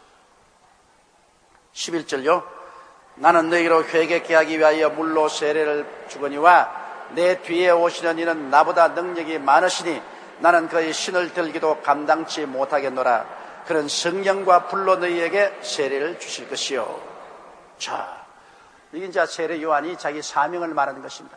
나는 물로서 너희에게 세례 베푸는 것은 너를 준비해서 내 뒤에 오실 그의, 내 뒤에 오실 만왕의 왕 만주의 주, 이 우주의 심판자, 그의 오는 길을 내가 예비하는 것에 불과하다. 내 뒤에 오시는 이는 나보다 크시다. 말할 필요 없지요. 세례 요한은 피조물이고 뒤에 오시는 예수님은 창조주이십니다. 세례 요한은 아버지의 핏줄을 이어서 태어났고 예수님은 성령으로 태어난 분이니 그건 자격이 틀립니다. 그렇기 때문에 세례 요한이 말하기를 뒤에 오시는 그의 예수 그리스도는 내가 그 신들매를 풀기도 감당치 못한다. 신을 들기도 감당치 못한다고 했는데 어떤 성경에는 신들매, 신끈을 풀어서 들기도 감당치 못한다. 그러니까 나는 그 앞에 티끌이요 먼지와 같다 그 말인 것입니다. 그 신발도 들 자격이 없다.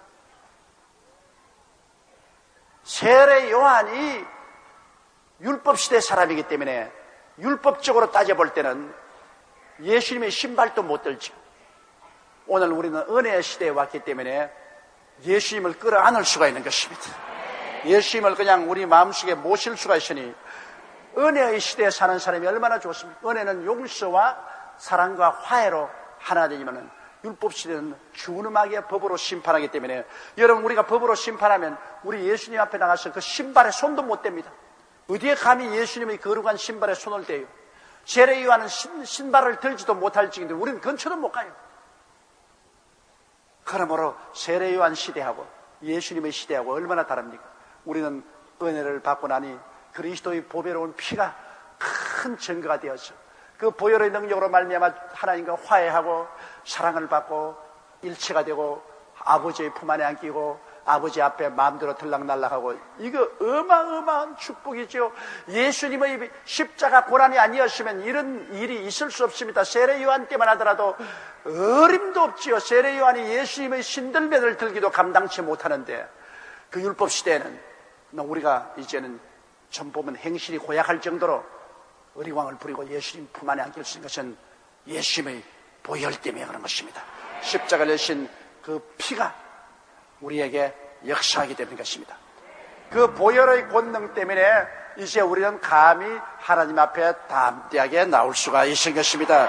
이걸 알고 우리가 정말 감사를 해야 됩니다. 이 예수님이 오시면 성령과 불로 너에게 세례를 주시고, 나는 물로 세례 주는데 주님은 성령과 불로 세례 받고, 성령이 와서 우리에게 불로서 모든 죄악을 태우시고 변화시키는, 오늘 우리 교회가 다른 교회와 다른 것이 무엇입니까? 우리의 특색은 우리는 예수님의 세례를 받는 사람인 것입니다. 성령과 불로 세례받는 사람, 성령과 불로 세례. 그래서 우리는 물로 세례받은 사람보다 성령과 불로 세례받아 주님과 더 깊은 관계를 맺고 하나님의 권세와 능력 속에 있게 되는 것입니다. 자, 12절요. 손에 키를 들고 자기의 타작마당을 정하게 하사 알곡은 모아 곡간에 들이고 죽증이는 끄이지 않은 불에 태우시리라. 이제 주님께서 오늘날 타작마당에 계신 것입니다. 오늘날 온 세계 복음을 증거해서 주님께서 알곡을 만들어서, 알곡은 하늘나라 곡간이, 이 교회가 하늘나라 곡간 아닙니까? 알곡은 전부 교회로 모이고 죽증이는 전부 세상에 두었다가 나중에 주님께서 심판하실 때 교회는 다 들어 천국으로 데려가고 이 세상은 불로 심판하실 것입니다. 하늘이 큰 소리로 드러나고 땅이 열렬한 불에 녹아질 것이라 했습니다. 이러므로 주님께서 오늘날 이 세상이 주님의 추수 들판입니다. 여기에서 주께서 자꾸 전도해서 알곡은 모아 교회 하나님의 곳간에 차곡차곡 사는데, 여러분이 지금 와 있는 것은 하늘나라 곳간에 들어와 있는 것입니다. 알곡들 모으는 곳간에 들어와 있으니 여러분은 예비된 것은 천국의 영광입니다. 그러나 이 곳간에 아무리 들어와도 곳간에 안 들어오는 것은 죽정입니다. 주님께서 이 성경에 말하기를 죽정이는 끄지지 않은 불에 태우시리라. 나중에 끄지지 않은 영원한 불에 던집니다. 그는 그곳에서는 구더기도 죽지 아니하고 불도 끄지지 아니하고 모르다 소금치듯 함을 받으리라. 그 무시무시한 고통 속에 영원히 들어가게 되는 것입니다.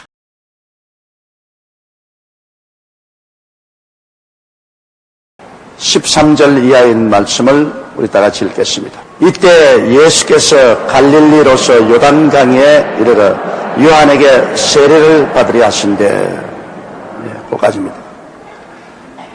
예수님께서 갈릴리에서 계시다가 30세 요단강에 와서 비로소 주님은 공적인 생애를 시작했습니다. 30까지는 주님께서 사적인 생애를 가졌습니다. 30이 되고 난 다음부터는 주님께서 공적인 생애로 들어가게 된 것입니다. 이 유대인의 사회에서는 공적 사회 업무는 30세로부터 시작을 합니다. 요셉을 보면은 요셉이 나이 30에 애굽의 국무총리로 들어서게 된 것입니다. 다윗이 30에 왕으로 등극을 하게 된 것입니다. 예수님도 30에 사적 생활을 거치고 이제 공생애로 들어왔습니다. 이제는 모든 백성들을 구원하는 구주로서 공적인 생애로 나타나기 위해서 주님께서 요단강으로 나오신 것입니다. 주님께서 요단강에서 세례를 받으신다는 것은 여러분 세례라는 의미가 대단히 깊습니다. 세례는 큰 변화를 말하는 것입니다. 내가 죽고 내가 다시 살아나는 부활의 의미가 바로 세례 속에 있습니다. 옛날에 세례 요한으로부터 세례받은 것도 죄를 회개하고 이제는 유대인으로서의 모든 생애를 청산하고 다가올 예수 그리스도의 천국을 받아들인다는 그러한 큰 변화를 의미하기 위해서 세례받은 것입니다. 세례라는 것은 그 무엇보다도 변화를 의미하는 것입니다. 변화 없는 하나의 형식과 의식적인 세례는 의미가 없습니다. 더구나 우리 예수 믿는 사람들이 받는 세례는 예수님과 함께 죽고 함께 물무덤에 장사 지내버리고 그리스도와 함께 부활하사 그리스도의 부활의 생명으로 산다는 것을 외면적으로 표현한 것입니다. 세례는 그리스도의 부활의 생명으로 충만해서 이제는 옛사람을 벗어버리고 새 사람으로 산다. 새로운 생각, 새로운 말, 새로운 행동, 새로운 삶을 산다는 것을 만천하에 공포하는 것이 바로 세례인 것입니다. 그런데 예수님은 완전한 하나님이요 완전한 사람인데 예수님이 무슨 변화를 받을 필요가 있습니까? 예수님은 죄를 지은 적도 없고 죄로서 태어나지도 아니었습니다. 예수님이 세례받은 것은 첫째로 온 천하 만민에게 구주로서 소개를 받기 위해서 주님이 세례를 받은 것입니다. 둘째로 예수님이 세례받은 것은 모든 주를 믿는 사람들이 예수님도 세례를 받았으니 그리스도의 모범을 따라서 다 세례를 받으라. 그렇게 주님께서 우리에게 가르치는 교훈적인 목적이 있는 것입니다. 이러므로 예수님도 세례 받았으니 우리가 세례 안 받을 테겠습니까? 사람들은 말하기를 예수 그리스도의 보혈만 믿으면 구원받는데 구태야 세례까지 귀찮게 받을 것이 뭐냐? 그래서 세례를 안 받는 사람이 많습니다.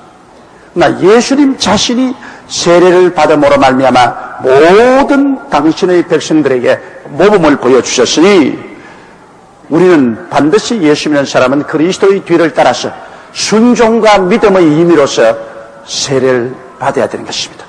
거기는 순종과 믿음의 의미가 대단히 많습니다.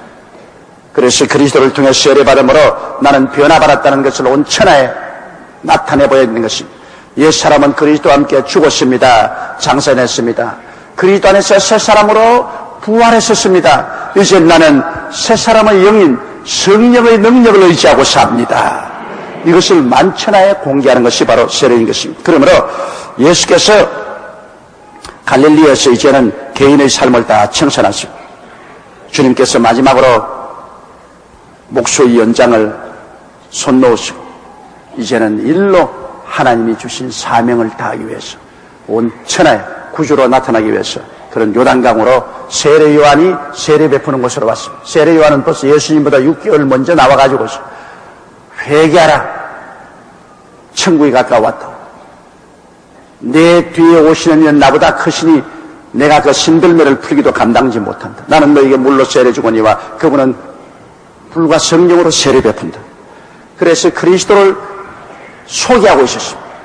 그게 예수님께서 바로 세례 요한이 소개한 그분이라는 것을 나타내기 위해서 주님이 요단강에 세례 요한이 세례 베푸는 곳에 찾아온 것입니다. 당신의 구주로 나타내기 위해서 오신 것이고 만천하에 예수 믿는 사람들이 꼭 세례를 받도록 주님께서 모범을 보여주신 것입니다. 14절요. 요한이 말려 가로되 내가 당신에게 세례를 받아야 할 터인데 당신이 내게로 오시나이까. 요한이 기절초풍을 했습니다. 요한은 사람이고 예수님은 하나님이십니다. 내가 하나님이신 예수께 세례를 받아야 될 것인데 내가 어찌 감히 완전한 하나님이요 완전 사람이신 예수님께 세례를 베풀겠냐. 이건 오금이 절린 일인 것입니다. 그건 말도 안 되는 일이에요. 피조물이 조물주에게 세례를 베풀다니요. 종이 주인에게 세례를 베푸다니요. 무섬이 주인을 어떻게 세례 베풉니까? 세례 요한은 예수 그리스도 앞서 보낸 사환입니다. 종입니다. 그래서 세례 요한이 기절을 할 징입니다. 주님 어떻게 내가 주님께 세례 베풉니까? 주님이 내게 세례 베풀어야지. 지금 순서가 바뀐 것 아닙니까?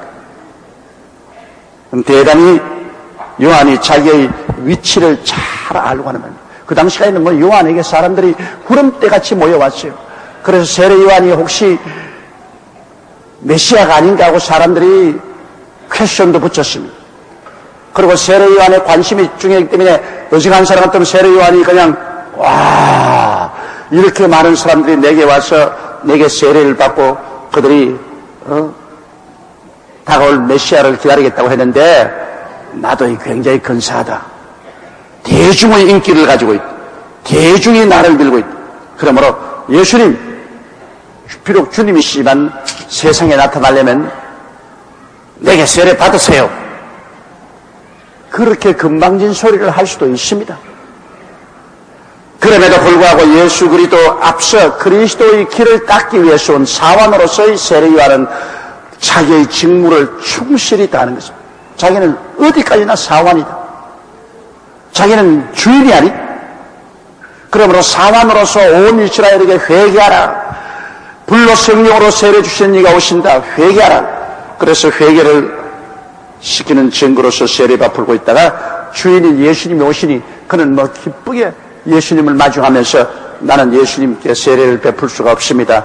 예수님 내게 세례를 베풀어 주옵소서. 그렇게 겸허하게 그는 스스로를 낮추고 말씀을 하신 것입니다. 이 세상에 여러분 가장 중요한 것이 겸손입니다. 물은 높은 데서 낮은 곳으로 흐르는 것처럼 은혜도 낮은 곳으로 임하는 것입니다.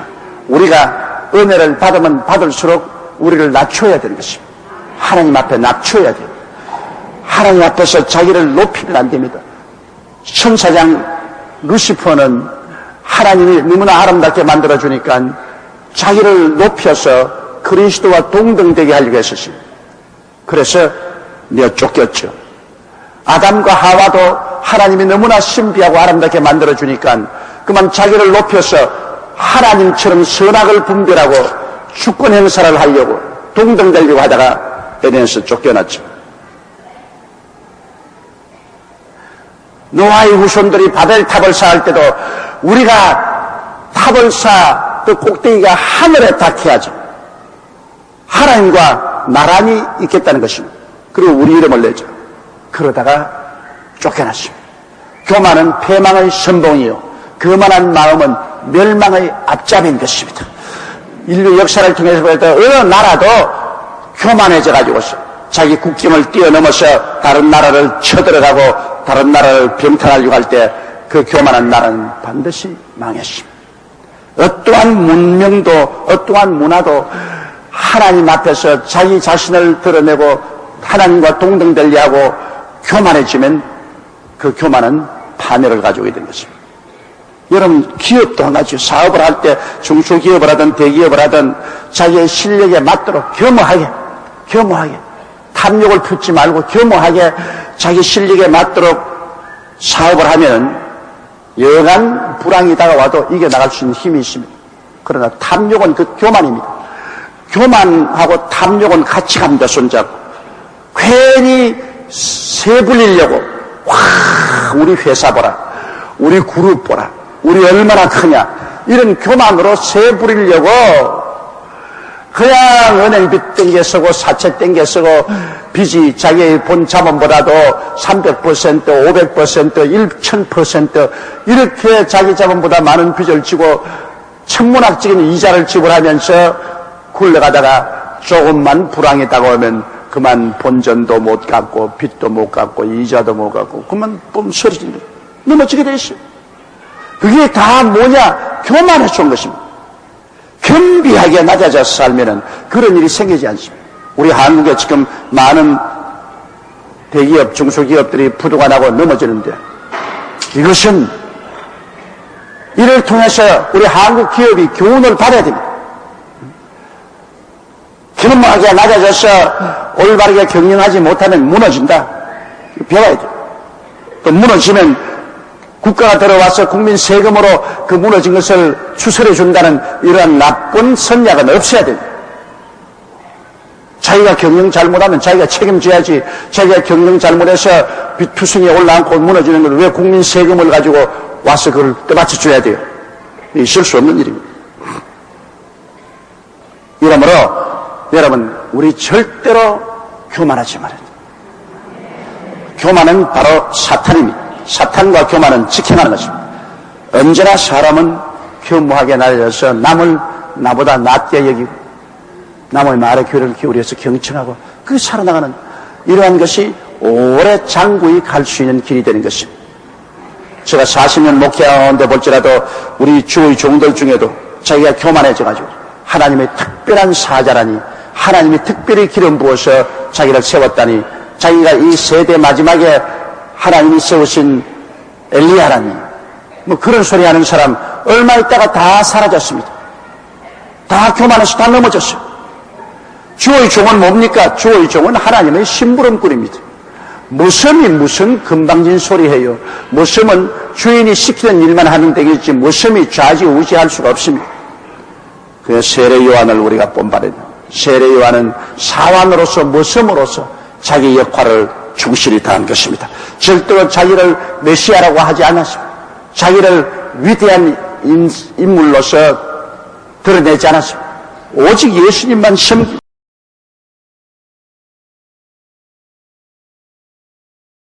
15절에요. 예수께서 대답하여 가라사대 이제 허락하라. 우리가 이와 같이 하여 모든 의를 이루는 것이 합당하니라 하신대 이에 요한이 허락하는지라. 그때 주인 되신 예수님께서 대답해서 말씀합니다. 아니라 네가 내게 세례 베풀어라. 내가 세례 베풀어 달라는 것을 허락하라. 이와 같이 하여 모든 의를 이루는 것이 합당하다. 의가 뭡니까? 하나님의 뜻이 바로 하나님의 의입니다. 이렇게 해서 하나님의 뜻을 이루는 것이 합당하다. 하나님의 뜻은 예수님이 요단강에서 하나님의 아들 메시아로서 나타난 것입니다. 세례받을 때 그를 통해서 만인이 바라보고 있는 중에서 하나님의 아들로서 하나님이 그를 나타내겠다. 성령 임하게 하심으로 나타내겠다. 그리고 예수님이 새로운 언약의 중보자로서 메시아니, 예수님이 세례받음으로 모든 믿는 자들이 그리스도 이름으로 세례를 받고 변화를 받을 수 있는 모범이 되어야 된다. 유대인이나 이방인이나 다 세례받아서 예수 그리스도 안에서 태어나게 만든다. 나는 유대인이다. 나는 이방인이다. 나는 서양 사람이다. 나는 동양 사람이다. 나는 지식 있는 사람이다. 나는 무식한 사람이다. 이런 분별이 세례 속에서 다 없애버린 것입니다.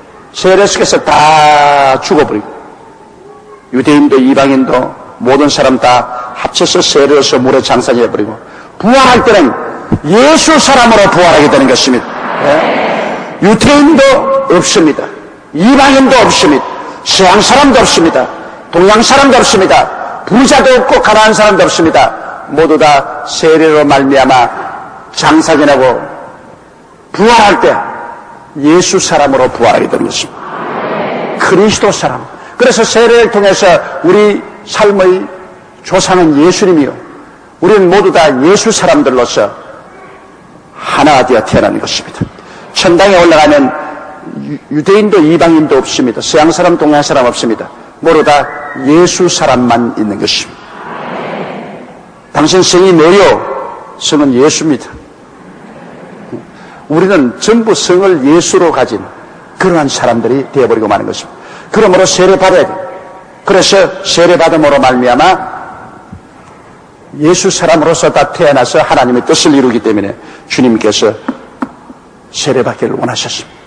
하나님의 의, 하나님의 뜻을 이루기 위해서 내게 세례 베푸는 것을 허락하라. 주님께서 그렇게 명령하신 것입니다. 그래서 그 말을 듣고 세례 요한이 순종하겠습니다. 뭐 주의 종들이 한 일은 주님께서 하신 말에 토를 달면 안 됩니다. 주님이 하라면 예지 왜 이렇게 합니까? 그런 소리 하면 안 됩니다. 선악을 따지는 사람은 주의 종이 아닙니다. 저기 주인이죠. 주님이 하라면 내 생각으로는 그게 선하지 않다고 생각되더라도 해야 돼요.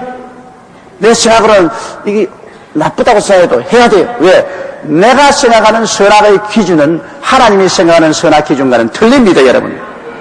하나님의 생각은 하늘, 우리 땅보다 높은 것 같이 높습니다. 이 좁아온 인간의 생각으로 하나님의 생각을 우리가 어떻게 선하다 나쁘다 판단할 수 있습니까? 하나님이 좋다면 무조건 하고 좋습니다. 하나님이 나쁘다면 나쁩니다. 우리가 할 일은 하나님의 일에 전적으로 무조건 복종하는 것만 우리의 삶인 것입니다. 이게 하나님에 대한 우리의 태도입니다. 우리가 뭡니까? 우리 하나님께 비교해서 하나님보다 우리가 똑똑하나요? 나는 참 우리 어느 교수님이, 여교수님이 간증하는 말을 들었는데 그 교수님이 자기는 모든 사람보다 의롭다고 생각했답니다. 예수 믿는다고 하면서 거짓말하고 도둑질하고 온갖 죄 짓는 사람보다 나는 예수를 안 믿어도 의롭다. 그래서 부흥회 참석에 막 울고 하면 그 봐라. 예수쟁이들 죄를 많이 지어서 울지만 난 죄 지은 게 없으니까 나는 울 필요 없다. 그래서 한번 부흥회에 따라가서 십자가를 바라보고 있는데 십자가에서 빛이 확 비치더니만 마음속에 음성이 들기를 너 과연 똑똑하구나. 그러면 너 나보다 더 똑똑하냐? 누구십니까? 나는 하나님이다. 기절초풍을 했어. 너 과연 똑똑한데 너 나보다 더 똑똑하냐 그런 바람에 누구십니까? 나는 하나님이다. 아유 하나님, 내가 어찌 하나님보다 똑똑합니까? 그러면 왜 네가 하나님 대리로 모든 사람을 비평하고 판단하고 다 하느냐? 고약한 놈. 거기에서 끄꾸러져 가지고서 아이고 하나님 나는 죄인입니다.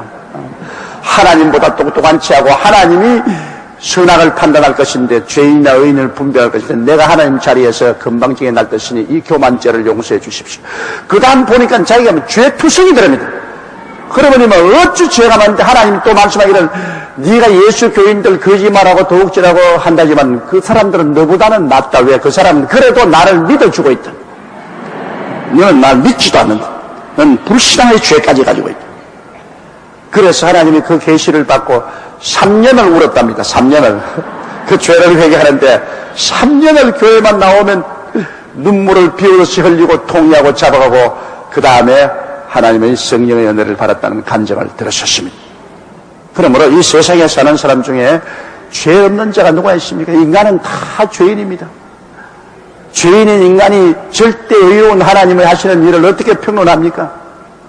어두운 가운데 있는 사람이 밝은 데 있는 사람 보고서 이리 가라 저리 가라 말하는 것은 기가 막히잖아요. 장님이 눈 뜬 사람 보고서 길 바로 잡아라, 오른편으로 가라 왼편으로 가거라. 여러분 그 말을 듣고 여러분께서 어떻게 하겠습니까? 예, 순종하겠습니까? 장님은 아무것도 안 보이는데 못 보는 사람이 보는 사람 보고 이렇게 해라 저렇게 해라 한다는 것은 너무나 어리석은 일 아니겠습니까? 우리 하나님은 보는 분이고 우리는 못 보는 사람인 것입니다. 여러분, 우리는 한 치 앞도 못 봐요. 우리는 내일 어떻게 일어날지 몰라요. 하나님은 과거를 다 보시고 현재도 보시고 미래도 다 보시고 계시고 보시고 명령하시는 그 명령을 못 보는 우리가 토를 달고 조건을 달고 퀘션을 붙이고 하는 것은 너무나 어리석은 일인 것입니다. 모든 것을 처음부터 끝까지 밝히 보시고 환하게 하시고 우리를 이끌어 주시고 우리에게 지시하시는 하나님의 뜻은 무조건 하고 따라야 되는 것입니다. 하나님이 하시는 일에 우리가 왈가왈부할 권한이 없습니다. 장님이 눈 뜬 사람 보고 어디에 왈가왈부해요? 그런 어리석은 짓 하지 말아야 돼요. 우리 인간의 지혜라는 것은 극히 한정되어 있습니다. 우리 하나님보다 똑똑하지 않습니다, 여러분. 하나님보다 똑똑한 사람 한번 손 들어봐 주십시오. 어디 한번 봅시다. 하나님보다 똑똑한 사람. 참 겸손하네. 한 사람도 없습니다. 하나님보다 똑똑 안 하면 하나님 하시는 일에 대해서 비평을 해서는 안 돼요. 하나님 하는 일에 왜 비평을 해요? 입 딱 다물어야지. 그런데 우리 예수 믿는 사람이 쉽게 하나님이 하시는 일에 대해서 왈가왈부 비평을 말합니다. 그래서 하나님으로부터 쫓겨납니다. 왜냐하면 주권자가 되려면 쫓겨납니다. 축복과 은혜에서 쫓겨나요. 그러나 하나님께 복받는 사람은 무조건 믿고 순종하는 사람이 복받는다. 무조건 주여. 살든지 죽든지 흥하든지 망하든지 승하든지 쇠하든지 주님이 오케이 하면 주님 뜻대로 따라가면 그런 사람이 하나님의 신임을 받고 사랑을 받고 하나님의 복을 받게 되는 것입니다. 16절요. 예수께서 세례를 받으시고 곧 물에서 올라오실새 하늘이 열리고 하나님의 성령이 비둘기같이 내려 자기 위에 임하심을 보시더니. 자, 이게 이제 예수님이 왜 세례 받으려고 하신 이유가 있습니다. 그 세례를 통해서 온 천하에 나타나는데요. 예수님께서 세례를 받으시고 물에서 올라오신 하늘이 열렸다. 여러분, 아담 하와 이후로 하늘이 닫혀버렸습니다. 아담 하와가 범죄하고 난 다음 에덴 동산은 하늘의 상징인데, 하늘의 문의 상징인데 왜 그곳에 하나님이 와서 아담과 하와와 저녁선을 할 때 그늘고 대화했죠. 에덴 동산이 바로 하늘나라 문을 상징하는 것입니다. 그런데 거기서 쫓겨났거든. 그러고 난 다음 화영금이 그 주위를 두리면서 근처 못하겠어요. 아담과 하와가 세상살이가 너무 괴로우니까 고향 땅에 들어오고 싶어서 둘이가 손잡고 울면서 에덴 동산 근처까지 와보면 에덴 동산 주위에 화영금이 그게 뭐 갔다가는 뭐 뼈도 찾지 못합니다. 그들은 에덴 동산 입구까지 와서 울면서 앉아서 에덴 동산을 바라보고 있다가 또 돌아가곤 했을 것입니다. 그러나 그 에덴 동산이 옮겨졌습니다. 하늘문이 닫혀버렸습니다. 그래서 아담 하와 이후로 하늘문이 인류에게 닫히고 인류는 하늘에서 쏟아지는 저주를 먼지와 티끌처럼 이고 살았습니다. 하나님의 저주가 이 땅에 먼지와 티끌처럼 임하심으로 말미암아 모든 하는 일에 저주가 임하여 고생이 많고 땅은 가시가 나고 응극히가 나고 우리의 삶에는 모두 다 가시 돋치고 응극히 나고 고통을 당했습니다. 이마에 땀이 흘려야 먹고 살고 부부간에 서로 분쟁하고 갈등과 알력이 있고 고생하고 그러고 죽었습니다. 이런 저절한 절망에 인생들은 인간의 힘으로 문제를 해결해 보려고 무척 애를 썼습니다. 주의도 만들어보고 과학도 발전시켜버리고 문화도 향상시켜보고 온갖 일을 다 해도 그거 다 볼 일이 없어요. 그런데 우리에게 와서 하늘문을 열어 제끼신 분은 예수 그리스도인 것입니다. 4,000년 하나님께 버림받은 인생의 머리 위에 하늘문을 여시리는 예수 그리스도밖에 없습니다. 예수 이전에도 예수 이후에도 소위 종교가도 많이 생겨나고 철학자도 많이 생겨났습니다. 위대한 종교가 위대한 철학자 생겨난 것 부인하지 않습니다. 그러나 하늘문을 열어 제끼시는 예수밖에 계시지 않습니다. 문제는 하늘문이 열려야 그것이 생명의 문이요, 소망의 문이요, 의의 문이요, 거룩의 문이요, 영생의 문인데 그게 문제 해답인데 하늘문이 열리지 않은 다음에야 뭐 어떠한 좋은 종교도 그는 종교로서 끝이 나는 것이지 어떠한 좋은 철학도 그 철학으로서 끝이 나는 것이지 인류에게 구원을 베풀지 못합니다. 인류의 구원은 하늘문이 열려야 되는 것입니다. 예수님이 오셔서 하늘문을 열어주겠습니다. 그러면 오늘 예수 믿는다는 것이 무슨 의미입니까? 여러분의 가슴 속에 하늘문을 열어 제끼는 것입니다. 예수님이 말하기를 내가 곧 문이니 나로 말미암아 들어가면 영생을 얻고 들어가며 나가며 고르더라. 예수님이 바로 여러분 하늘문입니다. 예수님을 모시면 여러분 가슴에서 하늘문을 열어 제껴놓기 때문에 이제는 세상 사람으로 살지 않고 하나님과 동행하며 삽니다. 아담과 하와가 에덴에서 하나님 손을 잡고 동행한 것처럼 여러분 예수님을 통해서 내 가슴에서 하늘문이 열렸으니 이제는 하나님과 기도로서 대화하고 찬송으로 대화하고 하나님 말씀을 받아먹고 하나님 성령을 모시고 하나님과 함께 사는 사람들이 되어버리고 말한 것입니다. 아담과 하와의 그 삶이 이제는 여러분에게 복구된 것입니다. 우리는 하나님 사람들이 되었으며 하나님과 함께 거닐고 하나님과 함께 대화하며 살 수 있는 피조물이 되었으니 이 얼마나 놀랍습니까? 예수 안 믿는 사람은 꿈도 못 꿉니다. 그렇기 때문에 예수 안 믿는 사람이 우리를 가만히 봐도 저거 빈 하늘 보고 헛소리하네. 기도하는 거 헛소리를 봅니다. 저 사람들 사는 것 저거 완전히 미쳤지 않느냐? 지금 영 정신 나갔지. 왜? 우리는 하나님과 대화를 하고 하늘 문이 열리고 하나님 방식으로 사는 것입니다. 북한 사람들은 자기들 방식으로 산다 그러는데 우리는 하늘나라 방식으로 살아요. 할렐루야. 그러니 우리는 보통 사람들이 아니라 특별한 사람들입니다. 하늘나라를 가슴에 품고 사는 사람들입니다. 그리스도로 말미암아 하늘 문이 열리기 때문인 것입니다. 그러니 여러분, 하늘에서 모든 문제 해답이 옵니다. 모든 문제 해답이 하늘에서 옵니다. 하늘 문이 안 열린 사람은 모든 문제 해답을 땅에서 구하지만 우리는 이제 모든 문제 해답을 하늘에서 구하는 것은 우리 위에 하늘 문이 열려있고 우리가 기도를 통하여 하나님과 교통할 수 있으니까 우리의 모든 해답은 하늘에서 오는 것입니다. 이제 우리는 큰 일이나 작은 일이나 모두 엎드려 기도함으로 해답을 얻습니다. 너가 내게 부르짖으라 내가 내게 응답하겠고 크고 비밀한 일을 내게 보여주리라. 하나님이 크고 비밀한 일을 보여주어서 우리를 이끌어가는 것입니다. 그러므로 우리는 기도해야 됩니다. 첫째도 기도, 둘째도 기도, 셋째도 기도. 하늘을 쳐다보고 하나님을 의지해야 되는 것입니다. 하나님의 그 전지전능 무소부지하신 능력으로 주께서 우리를 도와주시고 이끌어주시는 것입니다. 예수께서 세례를 받으시고 곧 물에서 올라오실 때 하늘이 열리고 하나님의 성령이 비둘기같이 내려 자기 위에 임하심을 보시더니 그래서 예수님은 하늘문을 열어 제끼시고 인류 문제의 해답으로 성령을 불러내신 것입니다.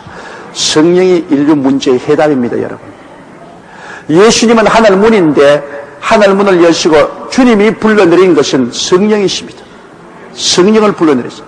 인류의 죄에 대한 문제도 성령이고 인류의 미움에 대한 문제의 해답도 성령이고 질병과 고통에 대한 문제의 해답도 성령이고 가난과 헐벗음에 대한 해답도 성령이고 죽음과 절망에 대한 해답도 성령인 것입니다. 예수님이 성령을 보내셔서 성령이 운행하시면 기적이 일어나죠. 여러분 창세기 때 보십시오. 땅이 공허하고 혼돈하며 흑암이 깊어 모였을 때 하나님의 신이 수면에 싹 운행하시니까 빛이 있어라. 흑암이 변하여 광명이 돼. 물은 갈라져서 궁창이 나타나라. 푸른 하늘이 나타나. 온 물은 한 곳으로 모이고 육지가 드러나라. 육지가 드러나고 모든 열매는 나무와 과일이 나타나라. 다 나타나. 해와 달과 별들도 나타나고 공중의 새도 물속에는 물고기도 나타나고 각종 짐승들이 다 나타나고 사람도 지어서 하나님이 생기 즉 성령입니다. 성령의 생기를 불어넣으니 생명이 됐습니다. 성령이 오셔야 하나님의 말씀의 역사가 일어나게 되는 것입니다. 그러므로 주님께서는 바로 하늘 문이요 하나님의 말씀이신 것입니다. 하늘 문이요 하나님 말씀인데 하늘 문에 우리가 들어서고 말씀을 받았을 때 이 말씀의 역사하기 위해서는 성령이 오셔야 되는 것입니다. 이러므로 성령 충만해야 돼요. 하늘 문을 열린 사람은 성령님을 인정하고 환영하고 모시드리고 의지하고 성령 충만해야 돼요.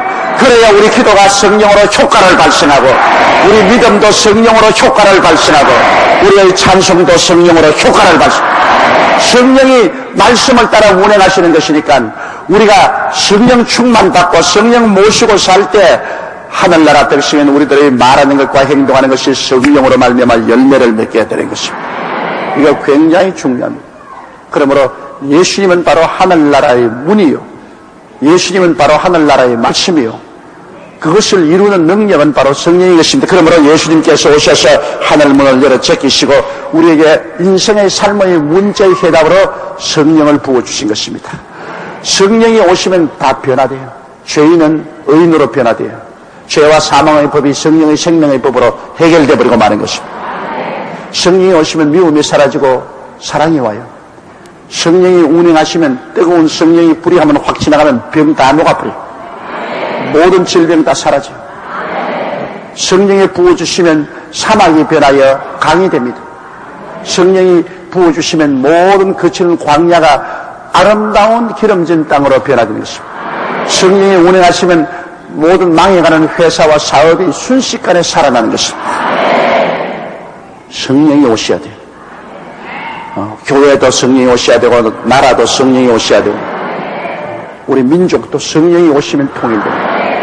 성령의, 그러므로 우리가 성령 역사를 위해서 기도 많이 하고 성령 충만하고 성령과 함께 살기를 힘써야 되겠습니다. 하나님은 우리 인생 문제의 해답으로서 예수님과 성령님을 보내신 것입니다. 예수님 십자가에 못 박여 몸치고 피를 흘려서 하늘 문을 열어놓고 그 다음에는 그 예수 그리스도 역사를 우리에게 이루기 위해서 성령 보내셨습니다. 하나님이 우리에게 주신 문제 해답은 예수님과 성령인 것입니다. 예수님과 성령님. 바로 이것을 요단강에서 예수님이 세례 받으면서 보여주신 것입니다. 세례 요한 보고 세례를 받게 하라. 세례 받자 주께서 하늘 문을 열어 제끼시고 성령을 불러내리심으로 내가 하늘 문을 여는 자요 내가 바로 성령을 역사하는 자라, 이것을 보여주신 것입니다. 할렐루야. 그러므로 예수님만이 우리의 구주가 되십니다. 예수님 이외에 구원받을 만한 다른 이름을 주시니가 없습니다. 아무도 하늘 문을 열은 사람 없고 아무도 성령을 불러들인 사람 없습니다. 그러므로 현혹되지 마십시오. 예수님만이 우리의 구주, 성령만이 우리를 변화시키고 우리 가운데 은혜와 기적을 베풀어 주시는 것입니다. 그런데 성령이 비둘기 같은 형상으로 됩니다. 왜 성령이 이 비둘기 같은 이런 상징적인 형상으로 임했었을까? 여러분, 비둘기는 보면 깨끗한 짐승입니다. 비둘기는 썩은 것을 안 먹어요. 까마귀는 썩은 것 먹지만은 비둘기는 썩은 것을 먹지 않습니다. 비둘기는 콩이나 나다를 먹습니다. 그러므로 비둘기는 깨끗한 것이죠. 성령은 정결한 영이시다. 더러운 영이 아니다. 귀신은 더러운 영이지만은 성령은 깨끗한 영인 것입니다. 성령 받았다고 말하면서 막 더러운 말하고 막 욕짓거리하고 추한 말하면 그거는 아닙니다, 여러분. 귀신이 들어와야 더러운 말하고 추한 말하고 하지, 성령이 들어오면 깨끗한 말을 하죠.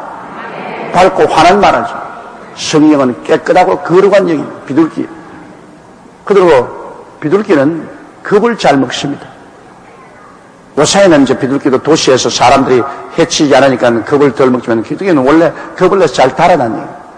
하나님의 성령은 여러분, 우리가 성령을 슬프게 하면 쉽게 우리를 떠납니다. 성령은 그러므로 굉장히 센시티브합니다. 성령을 우리가 항상 인정하고 환영하고 모시드리고 있어야 되는데요. 성령은 그러므로 성령을 슬프게 하거나 성령을 소멸하면 성령이 우리를 떠나시는 것입니다. 부부간에 오래 결혼 생활한 사람은 잘 알잖아요. 10년을 살고 20년 살아도 여러분 역시 남편은 손님이죠.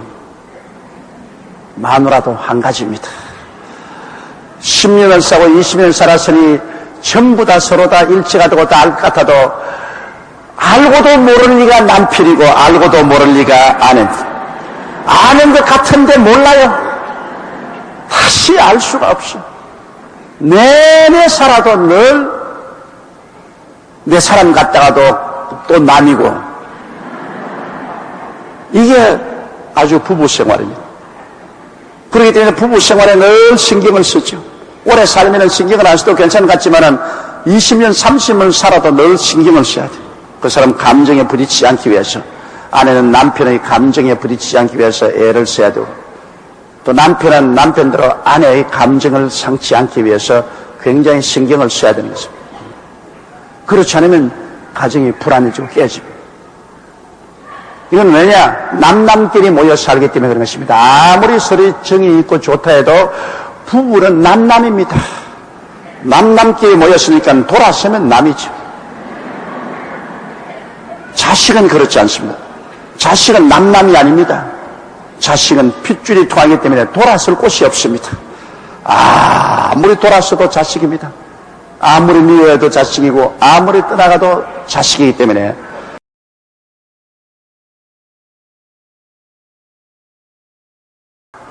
(17절에요) 하늘로서 소리가 있어 말씀하시되 이는 내 사랑하는 아들이요 내 기뻐하는 자라 하시니라. 이야, 이거 뭐 말로 다 할 수가 없습니다, 여러분. 바로 물 세례 받겠다는 이유가 거기 있습니다. 이렇게 세례 요한이 6달 동안 미리 다 길을 닦아 놓았는데, 내 뒤에 오시는 이가 있다. 회개하고 준비하라. 그렇게 한 다음 예수님이 물로 세례 받을 때 예수님이 첫째 하늘 문을 열어 제꼈죠. 둘째 성령을 내려오시겠죠. 셋째, 아버지의 음성이 들리게 하는 것입니다. 이는 내 사랑하는 자여 내 기뻐하는 아들이라. 여러분, 하나님 음성 한 번만 들으면 우리 인생이 완전히 변화를 받습니다. 물론 강단에서 주의 종을 통해서 간접적으로 듣지만은 직접 하나님의 음성을 한번 들어보십시오. 얼마나 기가 막힌 일입니까? 그러나 하나님께서 직접 말씀을 안 하신 것은 여러분 구약시대 하나님의 시내산에서 하나님이 직접 말씀하니까 모든 이스라엘 사람들이 제발 하나님 직접 말씀하지 말아주셔서 우리가 죽을 것 같습니다. 모세를 통해서 말씀해 주십시오. 직접 말씀해 주시지 말아달라고 이스라엘 백성이 간구한 적이 있습니다. 우리도 하나님이 직접 말씀하시면 그 음성에 우리가 견디지 못할 것입니다. 예수님을 향해서 하늘에서 이는 내 사랑하는 자요 내 기뻐하는 아들이라. 그 모든 사람이 쩌렁쩌렁 울리는 하나님의 음성을 들었습니다. 여기에서 여러분 보면 삼위일체 하나님이 다 나타나셨습니다. 하늘에서는 하나님 아버지께서 내 사랑하는 자요 내 기뻐하는 아들이라고 말했고, 예수님 위에는 성령이 임하시고, 예수님은 하나님 아들로서 물로 세례받으시고, 그래서 아버지와 아들과 성령이 한꺼번에 그 집에 나타난 것입니다. 많은 사람들이 여러분 삼위일체를 부인한 사람들 많습니다. 예수님이 곧 아버지요, 예수님이 곧 예수님이요, 예수님이 곧 성령이다. 그러므로 오직 예수님 한 분이 아버지로 나타났다가 아들로 나타났다가 성령으로 나타난다 그랬는데, 그랬다면 이 자리에서 예수님이 보통 바쁜 거 아니에요. 만약 그렇다면 예수님이 물로 한 물에 세례받다가 빨리 하늘 올라가서 성령이 돼서 내려와고 그 다음 또 빨리 올라가가지고서 보좌에 앉아가지고서 있는 내 사랑하는 자 내 기뻐하는 아들이라 말, 그런 엉터리가 어디 있어요? 그러니까 오직 예수란 그 단체는 여러분 성경을 크게 오해하고 잘못 읽은 것입니다.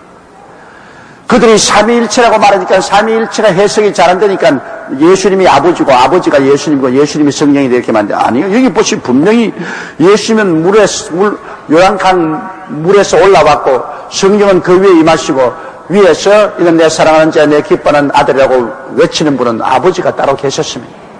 그러면 새 하나님 아니냐? 새 인격이지만은 하나님은 한 하나님이십니다. 한 하나님 속에 아버지, 아들, 성령 세 인격이 들어서 각자 독립적으로 일하면서도 100% 일치가 되는 한 하나님이십니다. 야, 그것은 인간의 이성으로 생각할 수 없습니다. 그러므로 성경은 인간이 지혜로 만드는 게 아니에요. 이것은 하나님의 존재에 대한 하나님의 계시입니다. 그것을 가장 쉽게 해석할 수 있는 것이 우리 태양입니다. 태양이 있지요, 빛이 있지요, 열이 있습니다. 그러면 여러분, 해가 세 개입니까? 아닙니다. 해는 하나입니다. 그런데도 해가 있지요? 그럼 해가 빛입니까? 아닙니다. 빛은 해에서 나오는 것이지 해가 빛은 아닙니다. 그럼 열이 해입니까? 아닙니다. 열은 해에서 나온 것이지만은 열 그 자체는 해가 아닙니다. 그럼에도 불구하고 언제나 태양이 있으면 그곳에 빛과 열이 있습니다. 문틈으로 조그마하게 빛이 비추오면 그 빛을 내려서 보면 뭐 태양이 보입니다. 빛이 보이는 게 아니라 해가 보여요. 그래서 빛이 있는 곳에는 빛 안에 태양이 있고 따뜻한 열이 있고, 따뜻한 열이 있는 곳에는 자연적으로 빛이 있고 태양이 있고, 태양이 있는 곳에는 반드시 빛이 있고 열이 있고, 그래서 태양은 분명히 세 개로 갈라져 있지만 세 개를 분리 못합니다. 태양과 열과 빛은 분명히 다른 역할을 하고 다른 사명을 가지고 있지만은, 그러나 태양과 빛을 분리시킬 수가 없고 태양과 열을 분리시킬 수가 없고 열과 빛을 분리시킬 수가 없고, 얼마나 일체가 되어 있든지 도저히 분리할 수 없는데, 그럼에도 불구하고 태양은 태양이고 빛은 빛이고 열은 열입니다. 그렇죠? 도저히 분리는 안 되는데, 열이 있으면 그곳에 태양도 빛도 있고, 빛이 있으면 그곳에 열도 있고 태양도 있고, 태양이 있으면 그게 빛도 있고 열도 있고, 도저히 분리는 안 되는데도 불구하고 세 가지가 들어있어요. 세 가지 역할은 달라요. 각각 역할이 달라요. 그러면서도 세 가지를 떼내보자. 못 떼내요. 여러분, 열 없는 빛을 떼낼 수가 있습니까? 못 떼내요. 빛 없는 열을 떼냅니까? 못 떼내요. 빛과 열이 없는 태양을 만들 수 있습니까? 못 만들어내요. 절대로 분리 안 돼요. 절대로 하나이면서 또 절대로 세 개예요. 또 절대로 세 개이면서 절대로 하나예요. 이게 얼마나 멋있는 것입니까? 바로 우리 하나님은 그러하신 하나님인 것입니다. 절대로 한 하나님이면서도 절대로 새 하나님입니다. 새 인격자입니다. 아버지와 아들과 성령 절대로 같지 않아요. 새 인격이 각각 다른 직분을 가지고 있으면서도 불구하고, 그러면 아버지, 아들을 따로 떼낼 수는 못 떼내요. 아들이 있는 곳에는 아버지가 있고 성령이 있습니다. 성령이 계신 곳에는 아들이 있고 아버지가 있어요.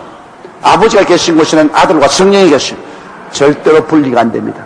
그래서 우리는 이를 삼위일체, 아버지와 아들과 성령이란 새 인격의 위가 있으면서도 절대 하나다. 하나 속에 셋이 있고 셋이 바로 하나인 것입니다. 삼위일체. 이건 참으로 위대한 교리입니다. 이슬람교는 하늘에서 유일무이하게 한 하나님만 있다고 합니다.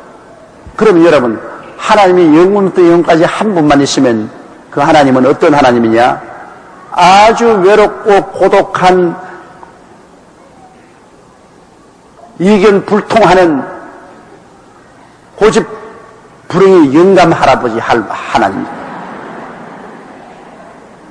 혼자서 영원히 있었으니 얼마나 고집불통합니까, 여러분?